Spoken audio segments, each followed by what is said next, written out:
트럼프는 암호화폐 제국을 미국으로 만들겠다. 디지털 세계를 미국이 다 그 영토를 차지하겠다는 거거든요. 그래서 미국에서는 굉장히 빠른 속도로 비트코인과 암호화폐 전통 금융 융합을 하고 있고, 비트코인 ETF뿐만 아니라 마이크로 스트래티지처럼 비트코인을 많이 보유함으로써 주가가 올라가는 주식도 나오고 있단 말이에요. 왜냐면 거기서 엄청난 사업적인 기회와 가격이 올라가면 미국의 부채를 해결할 수 있을 것 같은 기회가 있고, 더 중요한 건 없애고 싶은데 없앨 수가 없으니까 비트코인을 끌어안는 게 달러 패권에 유리하다고 보는 거예요. 스테이블 코인이란 거하고 연동을 해서 미국 유권자의 60%가 암호화폐 관련 투자를 하고 있다고 해요. 정치인이 어떻게 무시하겠어요?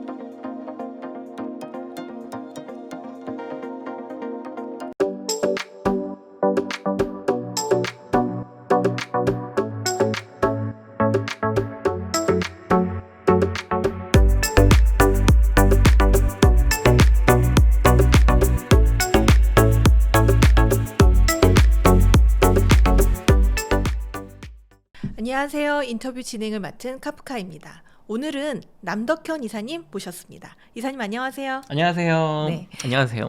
간단하게 인사 부탁드립니다. 네, 안녕하세요. 거인의 정원 출판사에서 마케팅 이사를 하고 있고요. 부동산 투자자, 그 다음에 비트코이너 투자자, 비트코인 투자자이기도 한 남덕현입니다. 반갑습니다. 네. 최근에 부동산이 뭐 뉴스 보면은 서울 아파트가 매매가가 1억 정도 뚝 떨어졌다. 그리고 거래도 잘 되지 않는다. 이런 뉴스들이 정말 많이 나오는데요. 지금 부동산 상황을 좀 한마디로 정리하자면 어떤 상태일까요? 가격이 상급지에서 좀 많이 올라와서 부담스러운 가격이 좀 됐고, 그 다음에 정부 정책적으로 대출 규제를 강하게 하고, 그 다음에 어떤 트럼프가 당선되면서 이제 내년에 경제가 어떻게 되는 거야? 지금 불안감이 있으면서 조금 쉬어가는 타이밍이다, 약간의 조정 타이밍이다, 이렇게 보고 있고요. 뭐 올해 제가 성정길 TV 나오면서 뭐 여름부터 항상 말씀드렸지만 정부의 정책의 힘을 우습게 보면 안 된다고 계속 말씀드리고 왔는데, 대출 규제 실행되고 나서 이제 본격적으로 좀 힘이 빠지는 그런 상황입니다. 지금 그럼 수도권, 지방 핵심지는 분위기가 좀 어떤가요? 수도권 같은 경우는 수도권도 이제 결국 핵심지의 신축, 그리고 뭔가 많은 분들이 인정할 수 있는 좋은 입지, 뭐 호재가 있다고 생각되는 지역은 뭐 가격이 지금 조금씩 오르는 지역도 있고 상당히 견고한 반면에 이제 외곽이라든가 아니면은 중심지지만 구축이라든가 이제 뭐 20년 넘었다, 이제 그런 아파트들은 뭐 21년 고점 대비 20% 정도 하락된 가격에서 크게 오르진 못하고 있어요. 수요도 많이 줄었고, 지방 같은 경우는 저는 계속 바닥 가격 거의 다 왔다, 이제는 내 집 마련 하셔야 되는 가격이라고 계속 말씀드리고 있는데, 지방은 여전히 가격이 뭐 낮고 굉장히 뭐 한산합니다. 뭐 일부 핵심지 뭐 대구 수성구 뭐 아니면 부산에서도 그 해운대구 특정 지역 외에는 다 지금 뭐 집 사기 너무 좋은 가격과 어떤 매물을 보여주고 있어요. 사실 지금의 부동산 시장이 몇 달 전과는 확연히 다른 모습인데요. 이렇게 부동산 시장이 지금의 모습이 된 그런 원인은 어디 있다고 보시나요? 그거는 좀 제가 이거 표를 한번 준비를 해봤는데 이거 보면서 얘기를 하면 좋을 것 같은데요. 자료 화면을 보시면 많은 부동산 전문가분들이 저도 포함해서 이야기하는 게 뭐 거래량이 줄었다, 뭐 6월에 뭐 9천 건 하다가 지금 뭐 3천 건 한다, 왜 3분의 1로 줄었냐, 그 다음에 가격이 왜 1억이 떨어졌냐, 그 다음에 그럼 이제 그걸 설명하기 위해서 질문하면은 뭐 수요가 줄었고 공급이 뭐 내년에 뭐 공급이 부족해서 슈퍼 사이클 온다, 뭐 이런 얘기도 있고, 대출 규제 때문에 심리가 죽었다, 디딤돌 대출 뭐 1억 안 해준다, 여러 가지 이런 얘기들이 있거든요. 그러니까 이렇게 말씀해 주시는 걸 보면 결국은 거래량이 왜 줄었냐, 가격이 왜 주춤하냐, 지금 떨어지는 건 아니에요. 사실 그 1억 거래가 나왔다는 게 물론 특정 단지에서 그렇게 나왔지만 지금 KB 부동산 부동산원 통계 보면 지금도 0.02% 지난주에 상승했거든요. 물론 이제 많이 오른 게 좀 조정은 있지만 전반적으로 보면은 그냥 뭐 보통 보합 정도란 말이죠. 그래서 결국에는 지금 요 그림에서 가장 중요한 거는 지금 요 대출 규제입니다. 대출 규제. 올해 상승을 많이 이끌었던 게 이제 정부의 대출, 물론 이게 뭐 전환한 게 비율이 많다 이렇게 얘기하시는 분도 있는데, 그 디딤돌 대출의 힘이 굉장히 강했거든요 올해. 특히 6억 이하에서는. 그럼 이제 밑에서 가격을 올려주다 보니까 중간도 올라가고, 또 이제 심리적으로도 역시 상급지 서울 신축을 사야 돼. 여긴 올라. 왜 작년에도 올랐잖아. 네. 올해도 오르네. 그리고 뭐 미국도 지금 뭐 이제 금리 인하 기조 돌아가고 막 하면서 근데 서울의 공급은 부족하네. 이거 수요가 늘어나겠네. 막 이런 게 맞물리는 거죠. 근데 순식간에 이거는 바뀌는 거예요. 심리라는 건 언제든지 바뀔 수 있는 거고 수요나 공급은 이제 미래의 일이란 말이에요. 그렇죠? 또 25년 하반기 정도 돼야 실제로 좀 공급이 부족한 게 표면화되는 시기이기 때문에 지금은 이제 심리와 대출 규제 요 두 가지 때문에 가격이 좀 주춤하고 있다. 그래서 그 결과로 그러니까 여기 표에 보시면 부동산의 결과라고 써 있잖아요 왼쪽에. 그러니까 거래량이 늘거나 줄거나 가격은 결과예요 결과.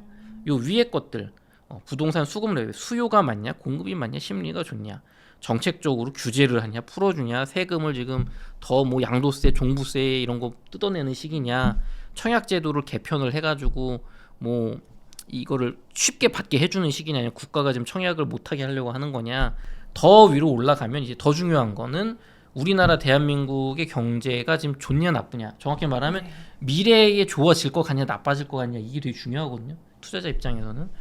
그래서 국가가 또 이제 서울을 키워주는 시기냐 서울을 지금 집중화시키는 거냐 점점 지방 예전에 그 노무현 대통령 시절에 지방 혁신도시 막 이런 거 만들고 네. 지방을 키웠잖아요. 그런 시기냐 아니면 일자리가 어디가 늘어나냐 인구가 늘어나냐 줄어드냐 이 위로 갈수록 파급력이 센 거예요.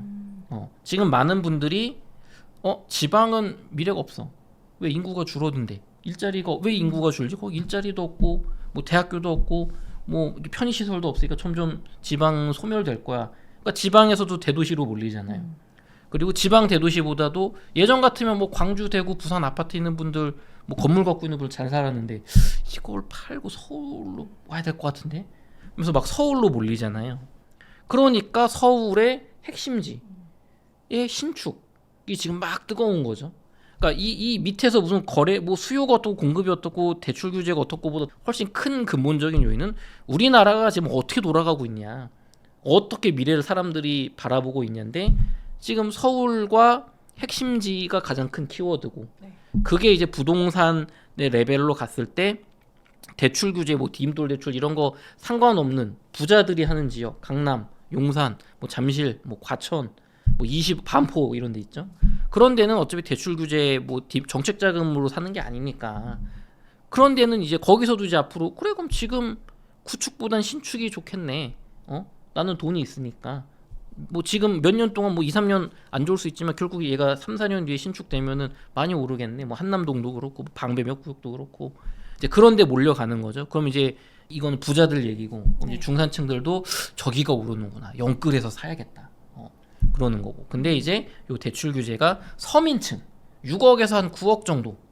그러니까 최대 6억이라는 얘기죠. 디딤돌 대출이 뭐 한 4억에서 9억 정도 아파트를 사시려는 분들한테 이제 직격탄을 때린 거예요, 지금. 그러니까 지금 밑에서부터 수요가 줄은 거고. 그러다 보니까 또 요 무슨 그 있어요. 뭐 그 주택 구입 뭐 선도 지수인가 뭐 있습니다. 제가 갑자기 생각이 안 나네요. 그게 한 3개월 전만 해도 뭐 130을 넘었다. 이게 뭐 이제 집값 내년에 다 오를 거라고 전망한다고 했는데 그게 또 90으로 떨어졌거든요. 그러니까 순식간에 변하는 거예요. 그러니까 이런 거를 보고서 심리가 이제 올라갈 거라고 하니까 다들 집을 살 거야. 아니면 2025년에 공급이 뭐 부족하니까 집값이 오를 거야는 부동산 수급 레벨 정도에 불과하다고요. 네. 얘보다 중요한 게 정책이고 정책보다 중요한 게 국가예요. 그러니까 여기서 이제 거래량과 가격을 가지고 논하면 이제 되게 잘못된 거죠. 왜냐면 얘는 결과니까. 거래량이 줄었으니까 집값이 떨어질 거야. 물론 맞을 수도 있는데 그럼 거래량이 왜 줄었는지를 살펴보면 이 위에 것들이 이제 종합적으로 돼서 나오는 거거든요. 그러니까 가격도 떨어지는 거고.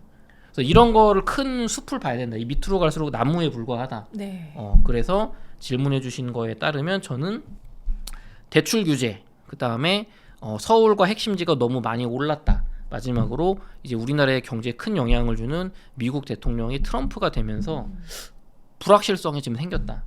그리고 뭐 그냥 서브적으로 또 이제 비트코인이나 이제 미국 주식이 워낙 뜨겁다 보니까 대한민국 원화 표시 자산을 살 필요가 있나? 대한민국 부동산은 원화로 표시된 자산인데 환율이 이렇게 많이 올라가는데 굳이 이거 살 필요 있나? 내가 무주택자면 사겠죠. 근데 집이 있어 나는. 부자 내가 잠실에 집이 있는데 굳이 여기 한 10억 더 태워서 반포로 갈 필요가 있나? 10억으로 비트코인 사는 게 나을 것 같은데 이렇게 되는 거예요. 부자들의 생각이. 그럼 그게 전염이 돼서 이제 좀 집값이 주춤한 것 같은데 여기 영끌하는 게 맞나? 이게 심리가 변하는 과정인 거죠. 그래서 이렇게 볼 수 있습니다.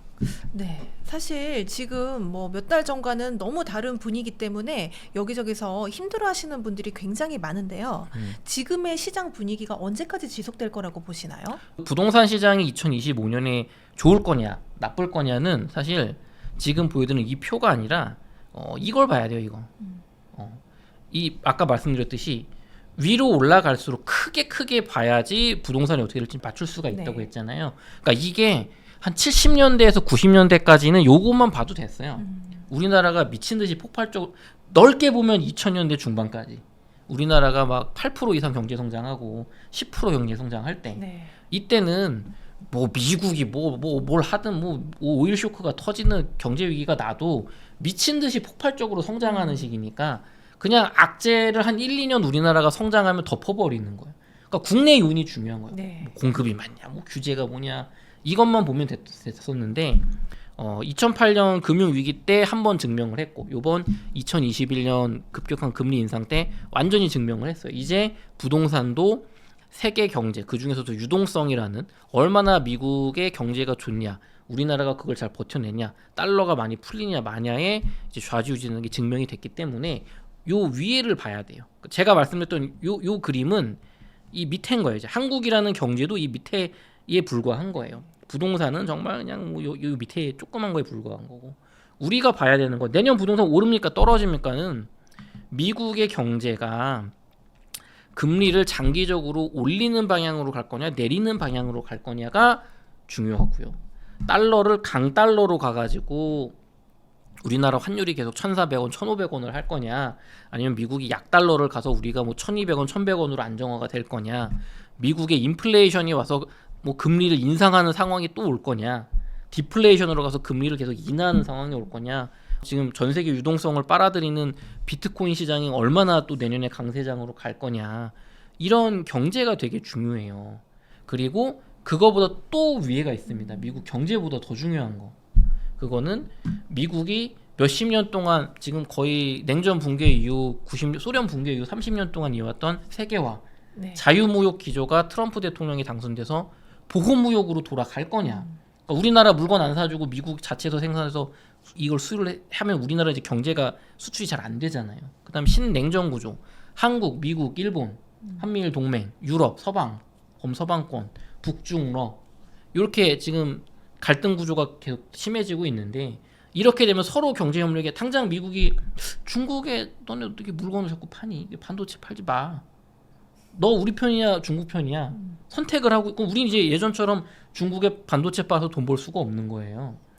그러니까 이 신냉전이 어떻게 될 거냐 그 다음에 중국이 일각에서 우려하는 것처럼 뭐 2028년에 정말 대만을 침공해서 전쟁이 날 거냐 이런 또 큰 레벨이 있단 말이에요. 그럼 이거는 이제 너무 크니까 지금은 조금 차치한다고 치더라도 트럼프가 대통령이 되고 나서 내년이 어떻게 될 거냐 경제가 미국 경제가 이게 정말 중요한데 해리스가 됐으면 바이든 시즌 2일 거 아니에요. 바이든 그렇죠. 별로 그러면 이게 뭐 그냥 지금처럼 갈 거란 말이에요. 이 위에를 별로 걱정할 필요가 없어. 금리는 인하 기조로 돌아섰고 그냥 지금처럼 하면서 적당한 인플레를 금리 인하하면서 지금처럼 잘 지낼 거야. 중국하고도 너무 마찰심하지 않을 거야. 이 정도로 예측을 했으니까 가급적이면 몇 달 전만 해도 제가 내 집 마련 무주택자는 너무 무리하지 않는 범위에서 사셔라 얘기했잖아요. 근데 지금 트럼프가 대통령 되면서 뭐가 문제냐면 저명한 거시경제 전문가 분들도 의견이 갈려요.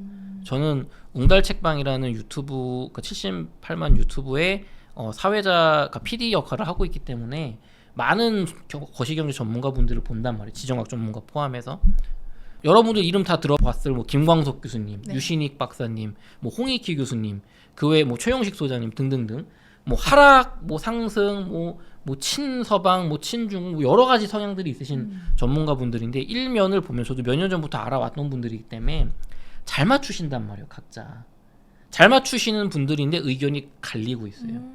왜냐하면 트럼프가 어떻게 할지 몰라서 그런 거예요. 이 모든 거는 지금 트럼프 대통령이 내년에 뭐 중국의 관세 60% 때리겠다 막 이러고 있잖아요.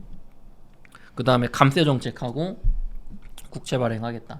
이걸 고지고대로 듣는 분 이제 그 해석을 하면 그러면은 내년에 한 1년 뭐 상반기까지는 미국이 굉장히 경제가 좋을 거고 세계 경제가 좋을 건데 이렇게 되면 중국에서 비싼 값에 관세를 물고 수입을 해와야 되기 때문에 수입 물가가 비싸져서 그리고 뭐 이민자들 쫓아내면 이민자들이 저임금 노동자들이 없어지기 때문에 임금이 올라서 결국엔 미국의 인플레가 하반기부터 올 거고 인플레이션이 강해지기 때문에 금리 인상을 할 수밖에 없다. 그러면 우리나라 같은 경우는 2021년처럼 미국이 급격하게 금리 인상하면 난리 날 거다. 이런 결론이 나올 수도 있는 거고 반면에 관세를 올린다는 거는 표면적인 거고 중국 물건을 그 관세 높은 걸로 사온다는 게 아니라 너네 우리한테 수출하지 말라는 얘기다. 너네 그 가격에 우리 안 살, 그 가격에 우리 안 살 거니까 너 손해 보면서 하기 싫으면 팔지 마.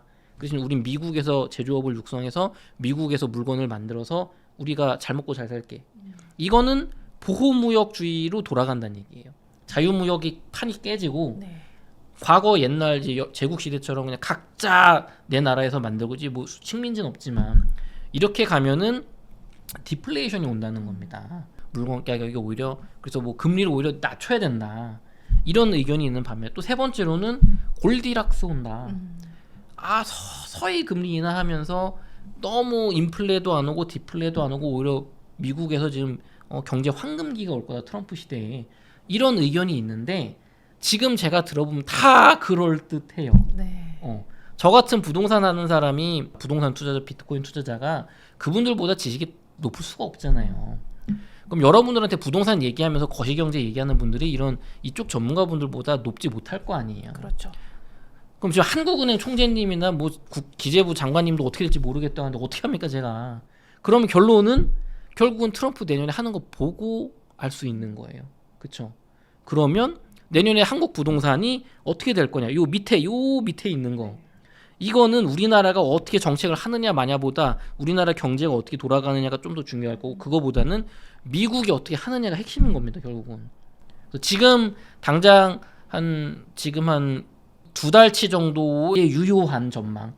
왜냐면 내년 1월에 트럼프가 취임하고 어떤 정책이 나온지 봐야 되니까 2달 정도 유효한 전망 정도로 제가 보자면 저는 미국의 급격한 인플레이션이 와서 내년 뭐 하반기에 금리가 인상하진 않을 것 같아요. 저는 그렇게 되진 않을 것 같아요. 골디락스로 굉장히 좋게 세계 경제가 돌아가거나 아니면 그게 아니면 이제 보호무역주의로 디플레 가서 뭐 아주 우리나라 부동산엔 나쁘지 않은 그 정도가 될 것 같은데 다만 우리나라 실물 경제가 너무 좋지 않기 때문에 지금 한국은행 금리 인하 막 했잖아요 지금. 네. 그러니까 너무 경제가 어렵기 때문에 물론 실물 경제가 안 좋다고 이 투자 시장인 자산 시장이 무너지는 건 별개의 얘기긴 한데 우리나라는 내년에 한번 좀 리스크가 있다고 봐요. 다만 그럼에도 불구하고 그러면 지금 집을 팔고 무주택자로 가거나 무주택자분들이 집을 사지 말아야 될 시기냐? 그건 아니라고 봅니다. 1주택자는 되게 좋아요. 늘 말씀드리지만 내가 저도 집이 지금 2채 있는데 집이 하나 있어. 그래 그럼 내년에 오를 수도 있고 떨어질 수도 있고 뭐 모르겠어. 그러면 그냥 들고 있으면 됩니다. 들고 있으면서 저는 비트코인 투자하잖아요. 네. 그냥 올라? 그럼 내 것도 오르겠네. 떨어져? 그러면은 내가 비트코인으로 번 돈으로 아파트 싸게 사면 나중에 많이 오르겠네. 이렇게 선택할 수가 있잖아요. 다주택자는 야 떨어지면 어떡하지? 난 집이 많아가지고 떨어지면 손해가 큰데 걱정되죠. 무주택자는 내가 이제 떨어진다에 배팅했는데 내년에 골디락스 오면 이제 망하는 거예요. 뭐 공급 부족하다면서요. 네. 그러니까 이 적당하게 너무 무리하지 않게 부동산으로 욕심내지 않고 내 집 마련하는 게 중요하다. 그러니까 제가 올해 계속 내 집 마련을 꼭 하셔라. 디임돌 대출 좋은 거 받아서 뭐 서울은 9억이야 경기도는 6억이야 그럼 맨날 뭐 댓글 보면은 서울에 9억이야 아파트가 어디냐 있어요. 여러분 마음에 안 드는 거지. 경기도 6억이야 많아요. 네. 여러분 마음에 안 드는 거죠. 근데 그거가 있으면 든든하단 말이에요 지금. 근데 이제 그거가 싫으시니까 그쵸? 그래서 요렇게 해서 저는 내 집 마련을 하시되 무주택자 분들은 하시되 올해 겨울은 조금 관망해도 돼요. 왜냐면 우리나라 정책도 대출을 굉장히 강하게 지금 규제하는 시기고 가계대출을 늘리지 않으려고 하고 있고 내년에 DSR 3단계가 또 시행될 예정이고 트럼프 대통령이 바뀌는 또 리스크도 있는데 지금 어떻게 될지 모르잖아요. 그러면은 그러니까 이거예요. 내년에 골디락스가 트럼프가 잘 해가지고 세계 경제가 좋아지더라도 우리나라 아직 트럼프가 대통령 돼서 뭐 정책 내고 뭐 하려면 뭐 1월 말에 취임하고 뭐 2, 3월 돼야 뭐가 돌아갈 거 아니에요. 그럼 그때까지는 바이든 체제 플러스 우리나라 국가 부동산 정책 체제인데 바이든은 크게 뭐 할 거 없을 거고, 그럼 우리나라만 보면 지금 정부에서는 대출 줘요. 대출 해주지 마. 난리가 났어요 지금 부동산 시장이. 대출이 안 나와서 지금 상업용 부동산 빌딩 시장은 무너지고 있어요. 대출이 너무 안 나와서. 이런 상황이라면 무주택자라고 할지라도 겨울은 지켜본다. 12월, 1월은 지켜보되 내가 지금 살 수 있는 집, 한 1억 정도 더 필요한 집, 요 정도를 여러분 열심히 발품을 파면서 부동산 사장님들도 많이 만나보고 분위기를 보세요.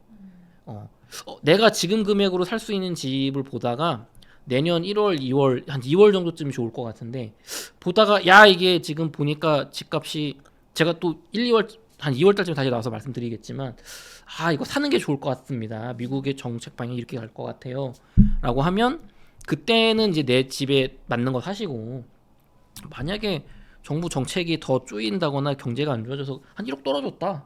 그럼 내가 지금 조금 높게 봤던 거 그때 저가 매수 찬스죠. 그러려면 부동산을 많이 가야 돼요. 분위기를 봐야 돼요. 사장님들이 여기 집 안 사실려 막 자꾸 전화 와.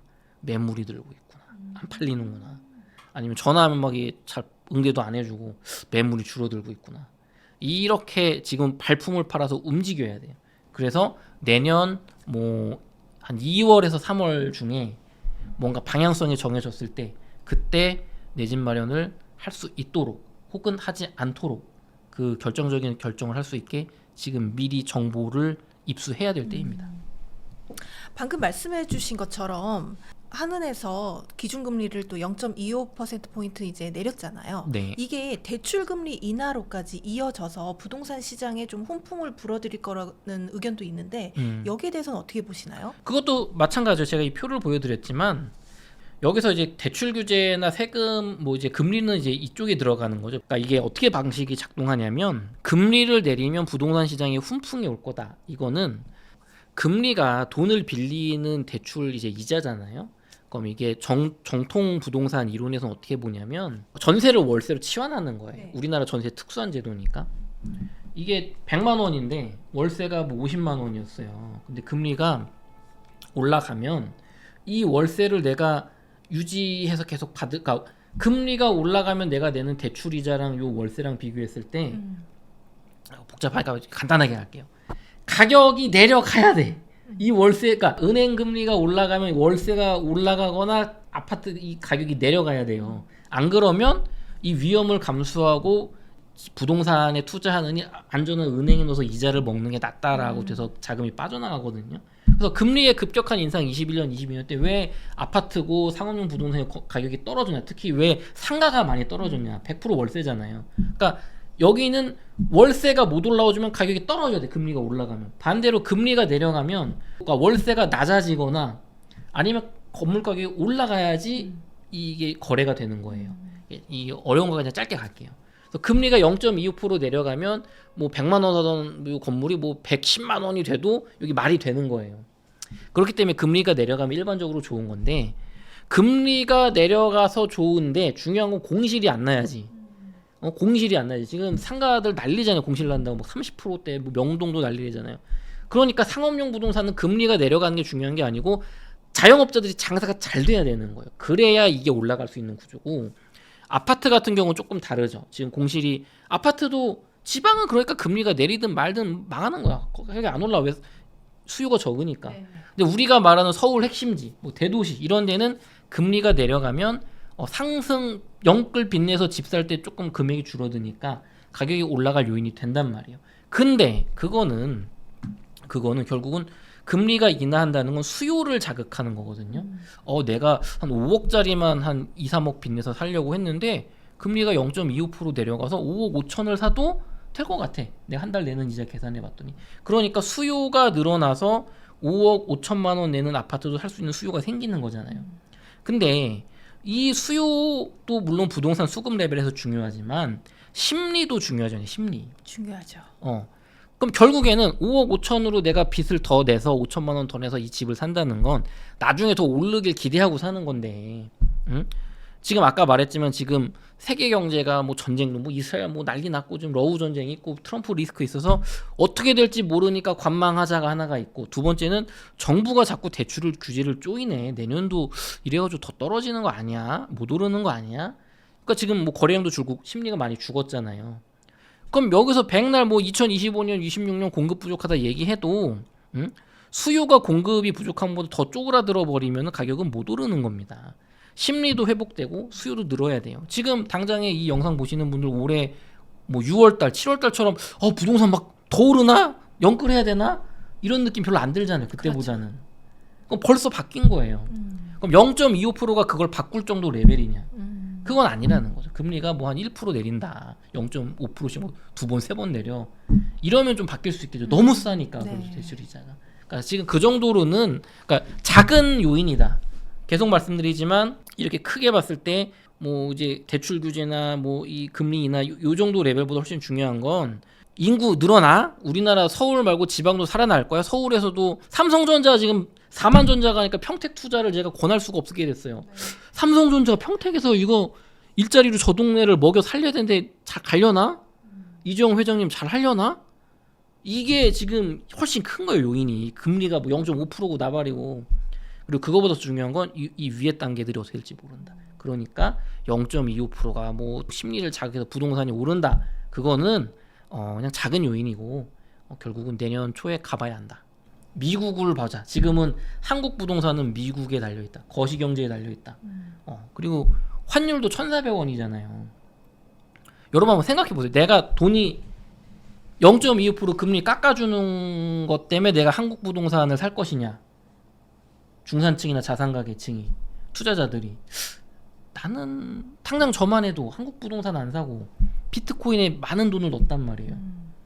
아니 한국 부동산 0.25% 깎아준다고 해서 지금 2배, 3배 갈 것 같지 않은데 지금 이렇게 가격이 올라왔는데 뭐 한 3, 4년 내로 2배, 3배 갈까? 한국 부동산이 20억짜리가 40억 될까? 5억짜리가 10억이 될까? 3, 4년 내에 갈 수도 있죠. 네. 근데 비트코인은 3배, 4배 갈 것 같잖아요. 지금 작년부터 하면 비트코인 한 8배 올랐어요.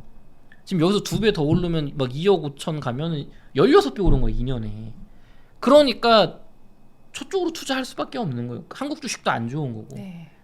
이런 게 다 돌고 돈다. 다만 그건 있습니다. 제가 여기에 왜 비트코인을 추가를 해놨냐면 내년 뭐 2분기까지는 비트코인이 많이 오를 거라는 게 대세적인 전망인데, 만약에 비트코인이 정말 뭐 2억 5천 이렇게 가서 많은 돈을 번 분들이 생긴다. 알트코인도 조금 생기겠죠. 그러면 그 돈을 많이 번 분들은 한국인이라면 일부는 한국 부동산에 살 거예요.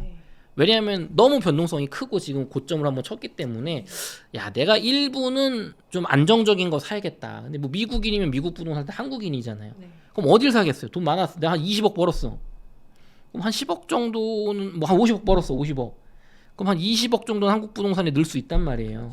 그러면 그분들은 서울의 핵심지 부동산을 사겠죠. 그렇죠?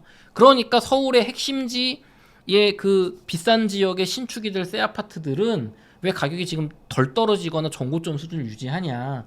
이런 게 다 전망이 들어가는 거예요. 나는 별로 돈이 안 급해. 부자니까. 여기서 가끔 가다 막 아까 말한 뭐 1억 5천 2억 떨어진 매물들은 영끌한 사람들 급매물들인 거예요. 내년의 키워드는 급매물입니다. 급매물이 내년 상반기에 나오는 걸 잡아야 돼요. 무주택자분들은.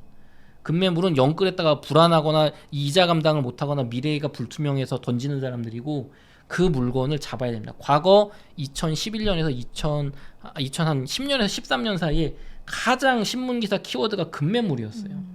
급매물을 잡으려면 부동산을 열심히 가서 내가 시세 파악을 하고, 요즘 그런 건 네이버 부동산에 안 올라옵니다. 그렇죠. 급매는 안 올라와요.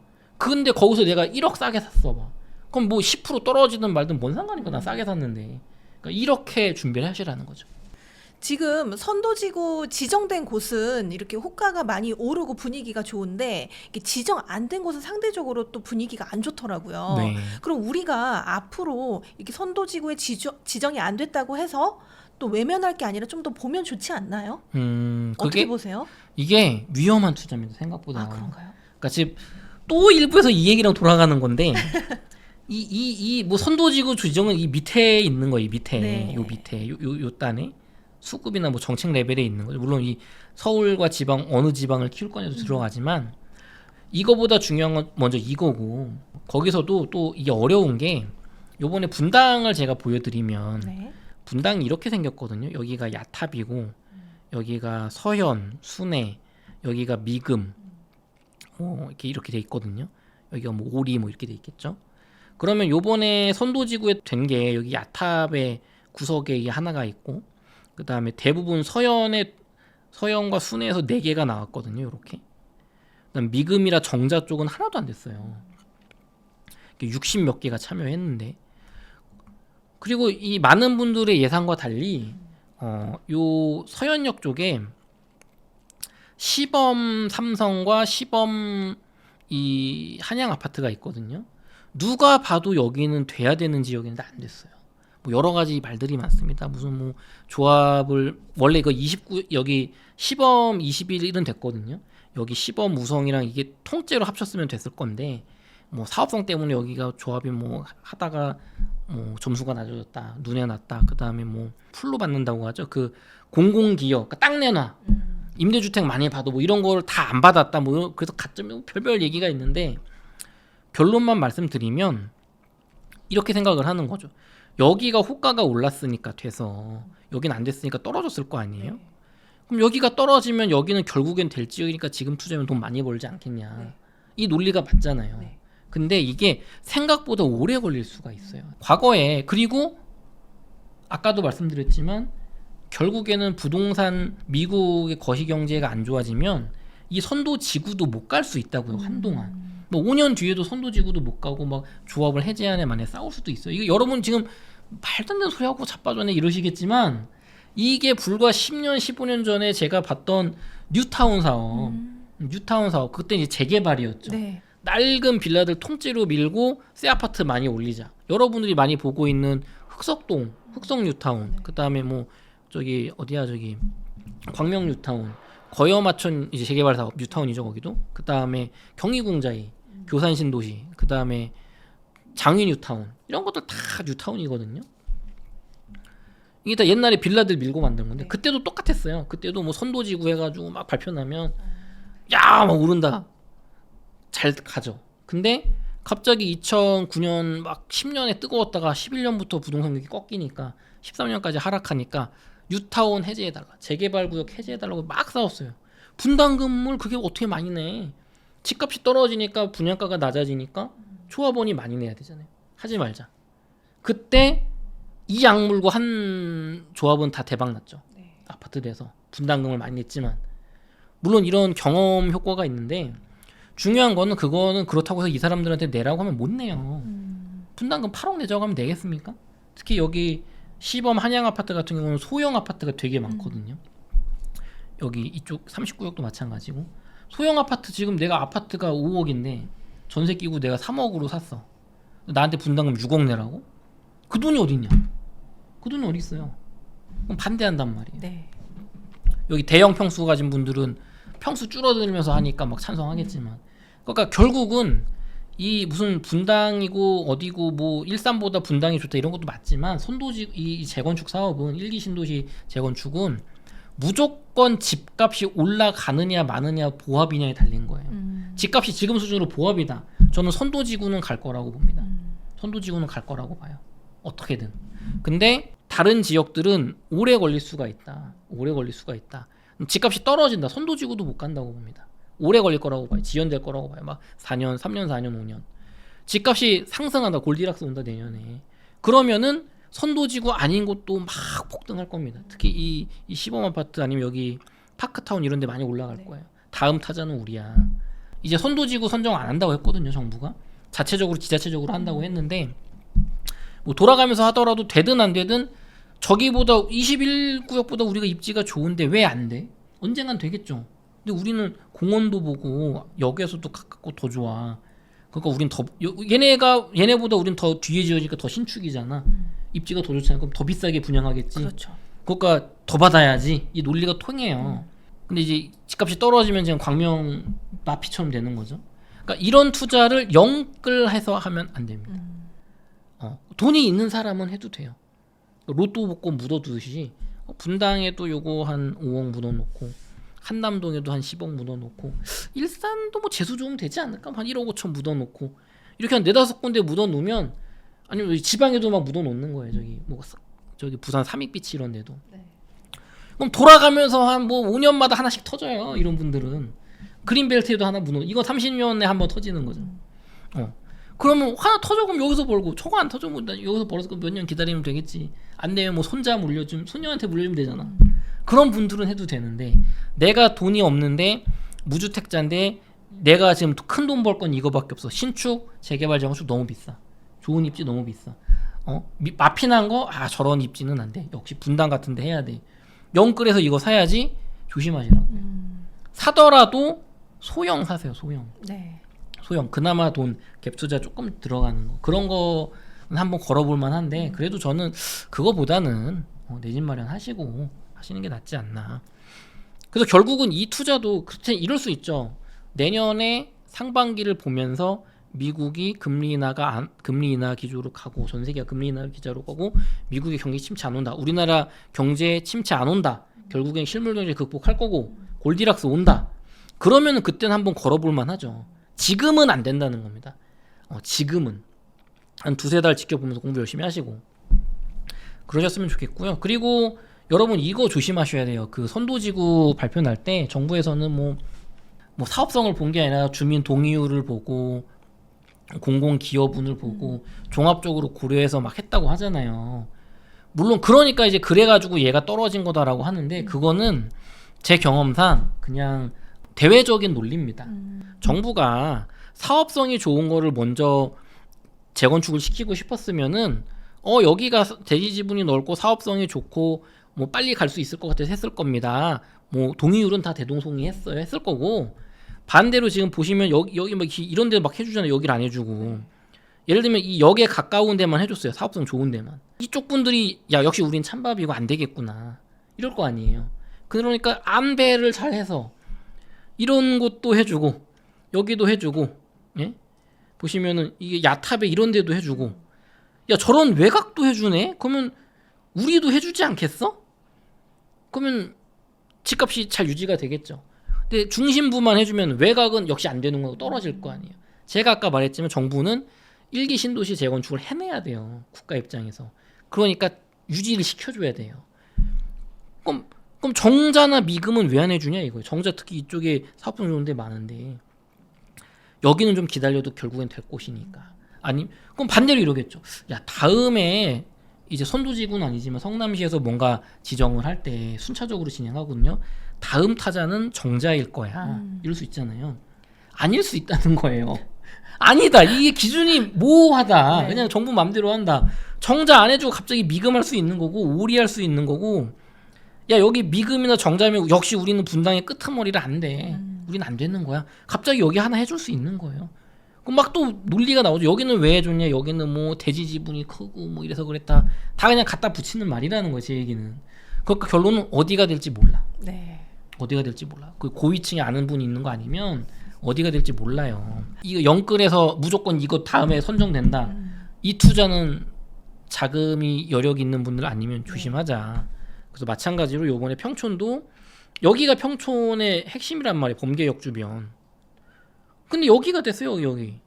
이쪽에 지금 지하철이 막 생기는 게 있어요. 그다음에 이쪽에 신축들이 막 들어서고 있거든요. 이쪽에. 여기 인덕원 쪽부터 해가지고. 그러니까 이쪽을 정부가 신축밭으로 개발하기 위해서 뭐 이렇게 했다. 뭐 뒤에 나오기도 하고 또 여기도 뭐 가점이 어쩌고 뭐 별 얘기 다 나오는데 그럼 다음에는 요 외곽이니까 이쪽부터 해줄까? 아니요. 막 다음에 여기 해줄 수도 있어요. 모르는 겁니다. 여러분 몰라요. 하지만 이쪽 범계역에 있는 구축 투자 좀 좋게 봅니다. 그다음 일산도 마찬가지죠. 일산도 이쪽 GTX가 지나가는 이쪽이 어떻게 보면 일산의 중심인데 이쪽은 안 해주고 정발산 쪽은 당연히 안 해주고 이쪽에 백석 쪽에 많이 해줬거든요. 그럼 다음에도 이쪽을 해줄까? 몰라. 여기 할 수도 있는 겁니다. 아무도 몰라요. 아무도 몰라. 그래서 그냥 일산에 오래 살고 계셨고 내가 터전이 여기 있는 분들은 뭐 보유하면 좋다. 근데 이제 굳이 이 선도지구 보고 투자를 들어왔다가는 큰 낭패를 볼 수 있다. 네. 리스크가 있으니까 좀 조심하셔야겠네요. 네, 결국은 선도지구, 정부 정책이고 뭐 수요 공급이고 더 중요한 건 미국. 지금 내년은 무조건 키워드는 미국입니다. 미국의 경제, 미국의 정책. 트럼프가 대한민국을 어떻게 대하느냐. 우리나라 수출이 계속 잘 될 거냐. 아니면은 뭐 난리 날 거냐 정말. 여기에 달려 있습니다. 지난 이제 28일 목요일에 일기 신도시 이제 선도지구가 발표가 되는데요. 뭐 일부 지역에서는 발표 이후에 뭐 몇 억씩 호가가 올랐다 이런 뉴스도 있는 것 같습니다. 맞아요. 전망을 어떻게 하시나요? 전망이요. 선도지구의 가격 전망을 여쭤보시는 건가요? 이제 그 영향이요. 영향은 저는 크지 않다고 봅니다. 네, 별로 크지 않다고 봐요. 그러니까 이게 그 지역 내의 영향은 굉장히 크죠. 네. 분당이나 평촌, 중동, 일산 내 3본 이런 지역의 영향은 굉장히 큰데 전체 부동산 시장으로 보면 서울과 경기도권에 영향을 얼마나 미칠 거냐는 저는 선도지구 자체로는 크지 않다고 봐요. 왜냐하면 저희가 일부 시간에서도 얘기했지만 지금 이런 부동산 레벨, 지역 레벨에서의 이게 중요한 게 아니고 이 위에가 중요하다고요. 미국이 어떻게 할 거냐. 이게 훨씬 중요하고 물론 이럴 수는 있습니다. 내년 초에 트럼프 대통령이 취임하고 뭐 금리도 인하 기조로 가고 생각했던 것보다 뭐 관세 전쟁도 안 벌이고 막 세계 경제가 좋아. 우리나라도 좋아. 우리나라도 인플레이션이 심하지 않고 뭐 부동산을 정책으로 잘 누르면서 금리 인하를 야금야금 할 수 있게 됐어. 그러면 그때는 지금 이 선도지구 통과가 엄청난 영향으로 돌아올 거예요. 급등하게 될 거거든요. 심리가 바뀌겠죠. 미국이 생각보다 잘하네. 강달러에서 약간 우리나라 환율도 뭐 달러 스왑을 했다든지 부도날 위험 없어졌네.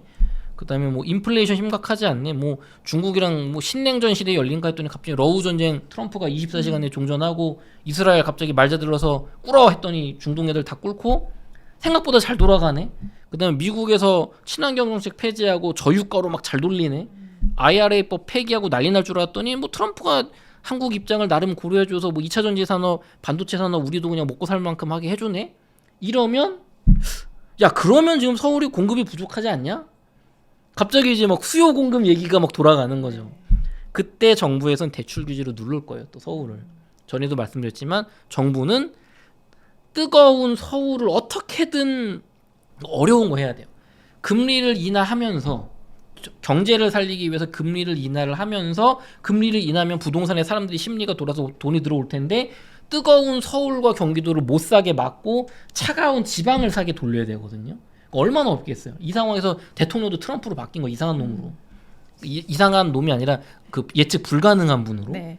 그러니까 이렇게 되면은 대출 규제를 하고 막 서울에 핀셋 규제하고 뭐 무슨 그 있잖아요. 무슨 뭐 투기 과열지구니 뭐니 이런 거 하면서 지금 당장의 디딤돌 대출 서울 수도권 살 때는 5천만 원 1억 최대 1억까지 덜 해준다 대출. 이거 뭐예요? 차별 아니에요. 네. 그 지방은 왜 줘? 그 지방 가서 살아. 그럼 내년에 만약에 이 미국이 정말 좋아서 우리나라 서울 수도권이 다시 뜨거워지면 더 센 규제를 들고 나올 겁니다. 그 다음에 지방에 엄청난 인센티브를 줄 거예요. 지방을 살 수밖에 없게.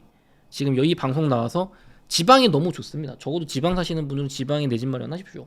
서울 투자자도 서울은 3주택 예를 뭐 이런 거 나올 수 있죠. 서울은 2주택 이상 살 때 세금 뭐 문재인 정부처럼 뭐 16%로 올릴게 취득세. 지방은 5채 사도 뭐 세금 없어. 이런 극단적인 거 나올 수 있는 거 모르는 겁니다. 그거는 이제 좀 극단적인 얘기긴 했지만 그래서 그런 시기가 오면 이제 이 선도지구가 봐봐 지금 세계 경제는 골디락스 좋은 호황으로 갈 거야. 지금 정부가 이렇게 대출 규제를 하지만 문재인 정부 때 봤지 아무리 대출해도 결국에는 핵심지가 오르더라. 그럼 이 선도지구가 얼마나 많이 오를 것이며 지금 핵심지 서울에 그 핵심지 뭐 반포나 뭐 이런 데 안 떨어지잖아요. 그거랑 네. 비슷한 거예요. 그럼 요 주변에 또 이제 안 된 친구들도 야 저기가 됐는데 우리 저기 이제 막 보니까 잘 간다. 가격이 많이 서울이 이 핵심지가 안 떨어지면 선도지구가 안 떨어지면 재건축이 잘 가겠죠. 그렇죠. 여러분 오해하시면 안 되는 게 선도지구 됐다고 재건축 시켜주는 게 아니에요. 선도지구를 재건축을 먼저 할 기회를 주는 거거든요. 정부에서. 그럼 앞으로는 이 조합원들이 추가 분담금 뭐 3억 낼 거야 6억 낼 거야를 잘 협상을 해서 재건축을 하냐 마냐 이제 조합의 손에 달린 겁니다. 정부가 좀 특혜를 줬죠. 용적률 높여주고. 네. 근데 재건축 재개발 사업은 결국은 신규로 분양받는 분들이 재건축 부담금 조합원들을 이제 뭐랄까 그 대신 돈을 많이 부담해놓은 구조거든요. 그러니까 조합원들은 나는 돈 조금 내고 얘네들 비싼 분양가로 내 걸 충당하는 구조예요. 그럼 분담금 뭐 3억 내라 하면 하겠죠. 분당 사시는 분들이. 근데 8억 내라고 못 할 것 같아요. 그러면은 좀 분쟁이 있겠죠. 분쟁이 있겠죠. 그러면은 조합 해체될 수도 있습니다. 선도지구에서도 못 갈 수 있어요. 근데 정부에서 또 그렇게 하게 두지 않을 거예요. 왜냐하면 보세요. 제가 아까 설명드릴 때 일부에서 무슨 대출 규제, 세금, 청약제도 이런 건 부동산 정책 레벨이라고 하셨죠. 근데 국가의 경제 레벨로 보자고요. 분당, 평촌, 중동, 삼본, 일산 이 지역들을 재개발, 재건축을 시장 논리에 맡겨서 재건축 못 가게 해. 요즘 뭐 미국이 트럼프가 이상한 짓 해가지고 경제가 안 좋아서 재개발, 재건축 다 줄줄이 깨져. 그럼 국가가 개입을 안 해. 그럼 어떻게 되겠어요? 그러면은 또 일부에서는 진행이 어려운 지역도 나오겠죠. 굉장히 어려워지겠죠. 둔촌주공 살리기 왜 했어요? 그때 도지사 아저씨가 이상한 짓 해가지고 PF 그 레고랜드 사태 터져서 정말 PF 부실이 다 터질 뻔했단 말이에요. 그러니까 망하는 거 국가의 경제를 위해서 대출로 막았단 말이에요. 풀어줘서 이 일기 신도시를 우리가 못 가게 해버리면 국가가 경제 논리만 따져서 그러면 나중에 부동산 상승장이 왔을 때 몰아서 해야 돼요. 그럼 여기가 다 멸실이래. 그럼 전세가가 폭등해요. 그러겠네. 전세가가 폭등하면 또 집값이 폭등해요. 왜? 갭 투자하기 좋아지니까. 그러니까 이거를 사실 그 우리 전 정부 때부터 사실 재건축 재개발이 서울 수도권에 갔어야 되는데 눌렀단 말이에요. 그러니까 지금도 살짝 늦었어요 이미. 그러니까 순차적으로 여기 가고 분당만 해도 여기 가고 저기 가고 저기 가면 20년 걸릴 거야 아마 다 되는데 못 갈 수도 있어 일부 지역은. 네. 그러니까 이런 겁니다. 너무 부동산이 가라앉을 것 같으면은 서울과 수도권 정책을 풀어주고 뭔가 이렇게 심리를 자극하면서 야 그래도 분당 선도지구는 가지 않겠냐 하면서 어떻게든 재건축을 가게 만들 거예요. 분담금을 이 조합원들이 감당 가능하게. 그래도 안 되면 뭔가 이상한 곳 정책 들고 나와서 뭐 80%는 조합원 돈으로 하고 20%는 뭐 성남시가 보증서 가지고 돈 내고 뭐 30년에 걸쳐 하여튼 별 이상한 거 갖고 나올 수 있어요. 이명박 대통령 시기에 박근혜 대통령 시기에 전세자금 대출을 국가가 보증해주는 이 나올 때도 말도 안 된다고 다들 했습니다. 이게 말이 돼? 집은 집주인 거잖아. 근데 전세자금 대출을 뭘 믿고 이거를 그러니까 전세입자는 담보가 없는데 어떻게 집주인 담보로 이거를 빌려줘? 그리고 그걸 국가가 왜 보증해?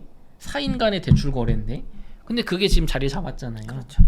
그러니까 정책은 얼마든지 필요에 만들어질 수 있다. 그럼 결론은 이 선도지구의 효과가 집값이 뜨거울 때는 굉장히 집값을 자극하는 요인이 돼서 이 지역이 굉장히 좋을 거고 그러면 그게 서울이나 주변 경기도 영향을 크게 주겠죠.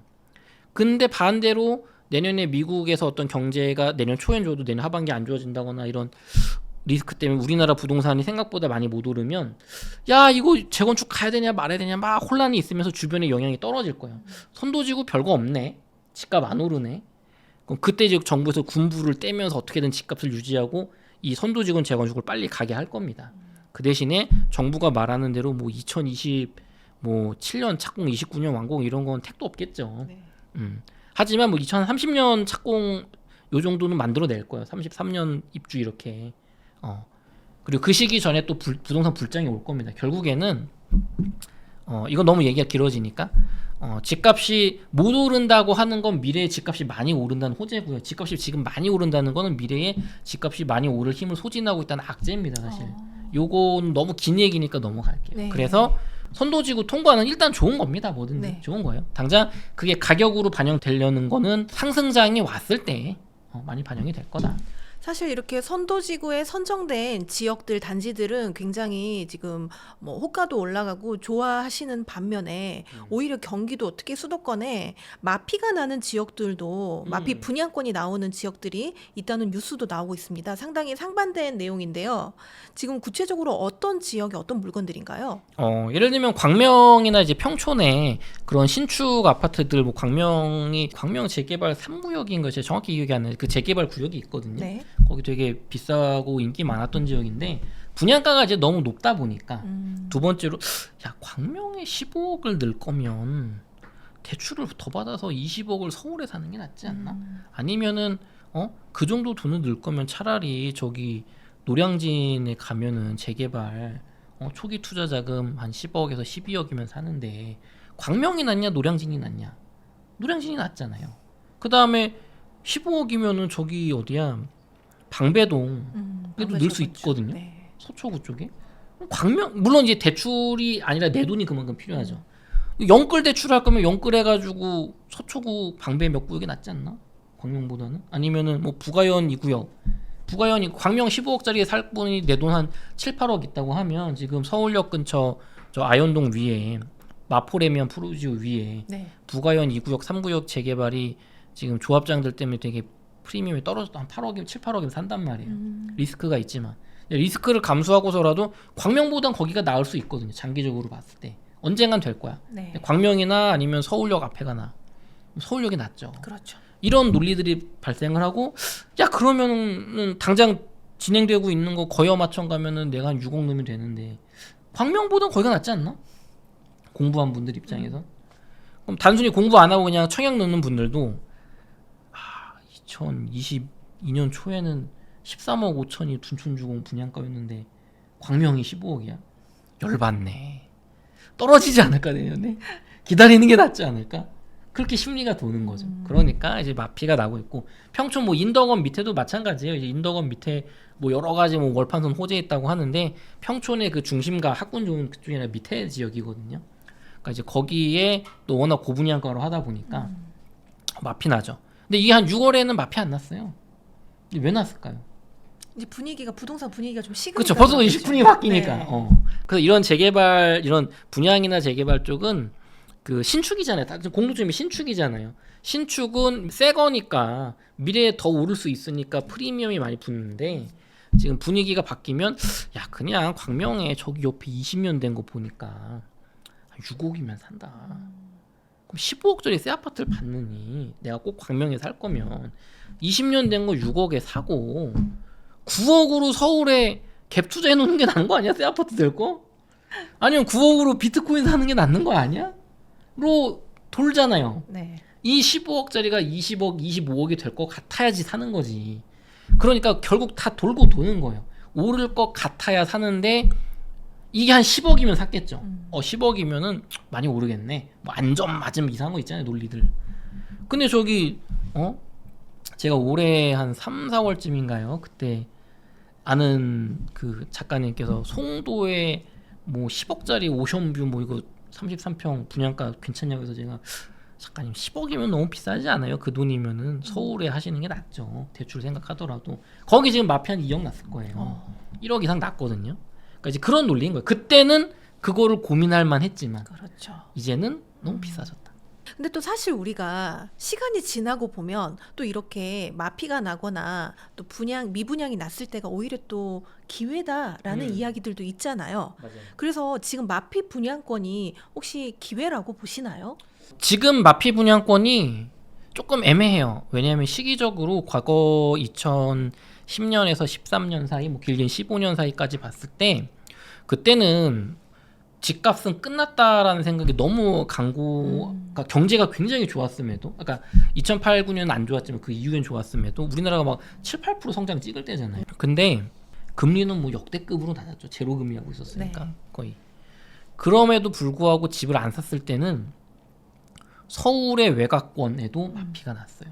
은평구, 지금의 고덕동 있는 곳이죠. 강동구, 네. 그다음에 강서구, 뭐 마곡 이런 데도, 그다음에 서울의 반포라든가 잠실 이런 곳도 뭐 마피까지는 아니지만 분양가에서 확장비 빼주거나 아니면은 뭐 대출 지원해주거나 뭐 야금야금 뭐 이렇게 비공식 마피 뭐 이런 거 있었어요.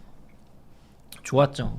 근데 지금 마피 나는 곳은 저기 어디죠? 저 강북의 하나포레나인가 보면은 되게 위치가 안 좋고 광명 뉴타운은 굉장히 좋지만 가격이 이런 거죠. 부자분들 입장에서는 나는 광명이나 평촌이나 강북, 월곡 이런 곳에는 관심이 없어. 나는 핵심지로 갈 사람이야. 그런 분들 입장에서 이거는 그냥 이렇게 매력적이지 않아요. 그닥. 중산층 입장에서도 눈이 많이 높아졌어. 이제 서울의 핵심지로 가야 돈 번다는 걸 알았기 때문에 장기적으로 광명, 평촌 정도는 약하지 않나? 노량진이 저렇게 마피 나서 무조건 샀겠죠. 지금 20억으로 샀겠죠. 과천이면 샀겠지. 네. 그렇죠. 아니면은 뭐 과천은 마피가 안 나죠. 네, 아니면은 뭐 위례 정도만 돼서도 샀겠죠. 네. 그렇죠?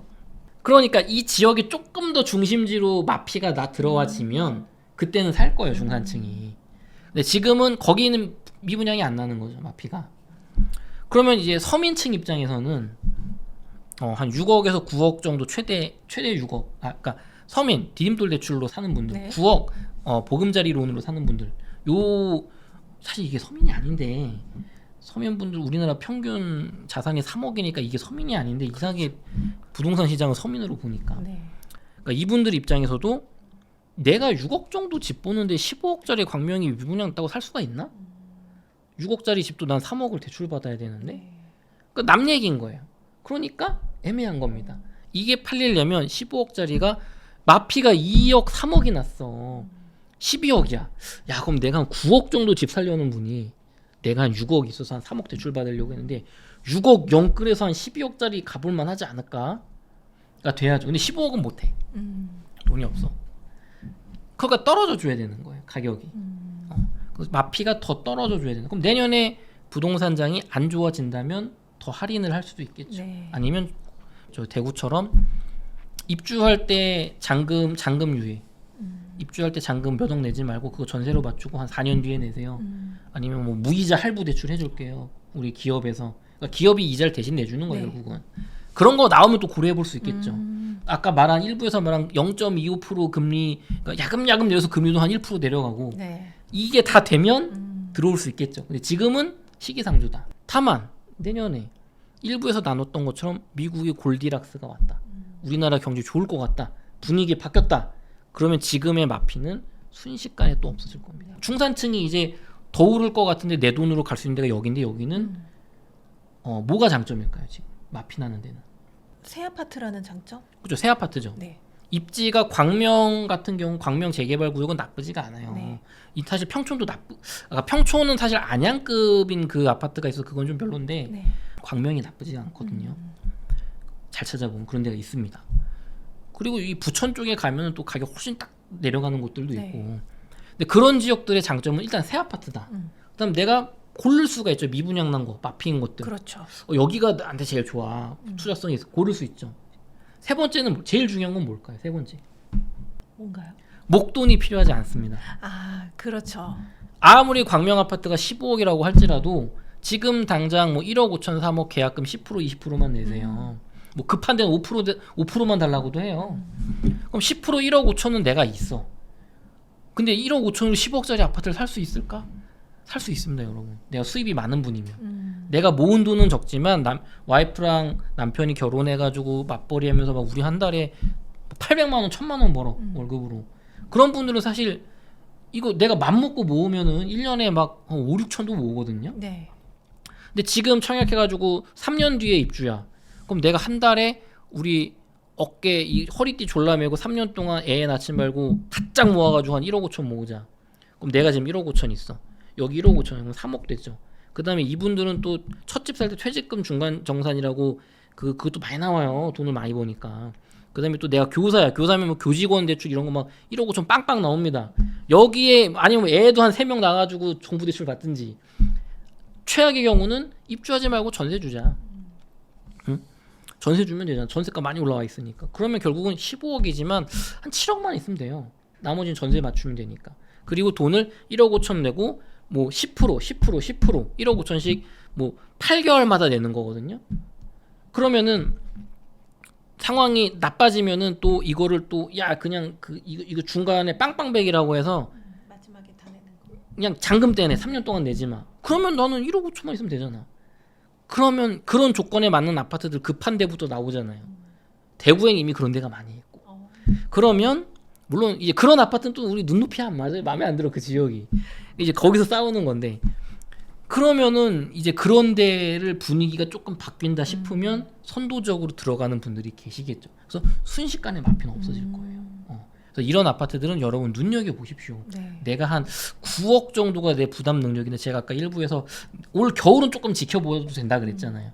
그럼 이때 9억짜리 10억짜리 아파트 열심히 보시되 야 저 15억짜리 광명의 저 아파트가 마피 15억이 분양가인데 마피 나서 14억인데 뭐 취등록세랑 발코니 확장비면 그것도 결국 15억이야. 내가 살 수 있을까 하고 봤는데 눈여겨 보시라고요. 그냥 무시하지 마시고 매의 눈으로 지켜보다가 마피가 뭐 한 2억 났어. 근데 지금 뭐 내년에 제가 나와가지고 알려드리겠지 뭐 정부 정책이 좋은 쪽으로 바뀌고 있다. 미국의 골디락스 올 것 같다. 막 이럴 때 우리가 열심히 그리고 지금 저축도 열심히 해야겠죠. 돈 쓰지 말고 해외여행 가지 말고. 그랬때 딱 올인해가지고 1억 5천 넣어가지고 딱 잡으면 청약 가점도 필요 없잖아요. 미분양이니까. 그렇죠.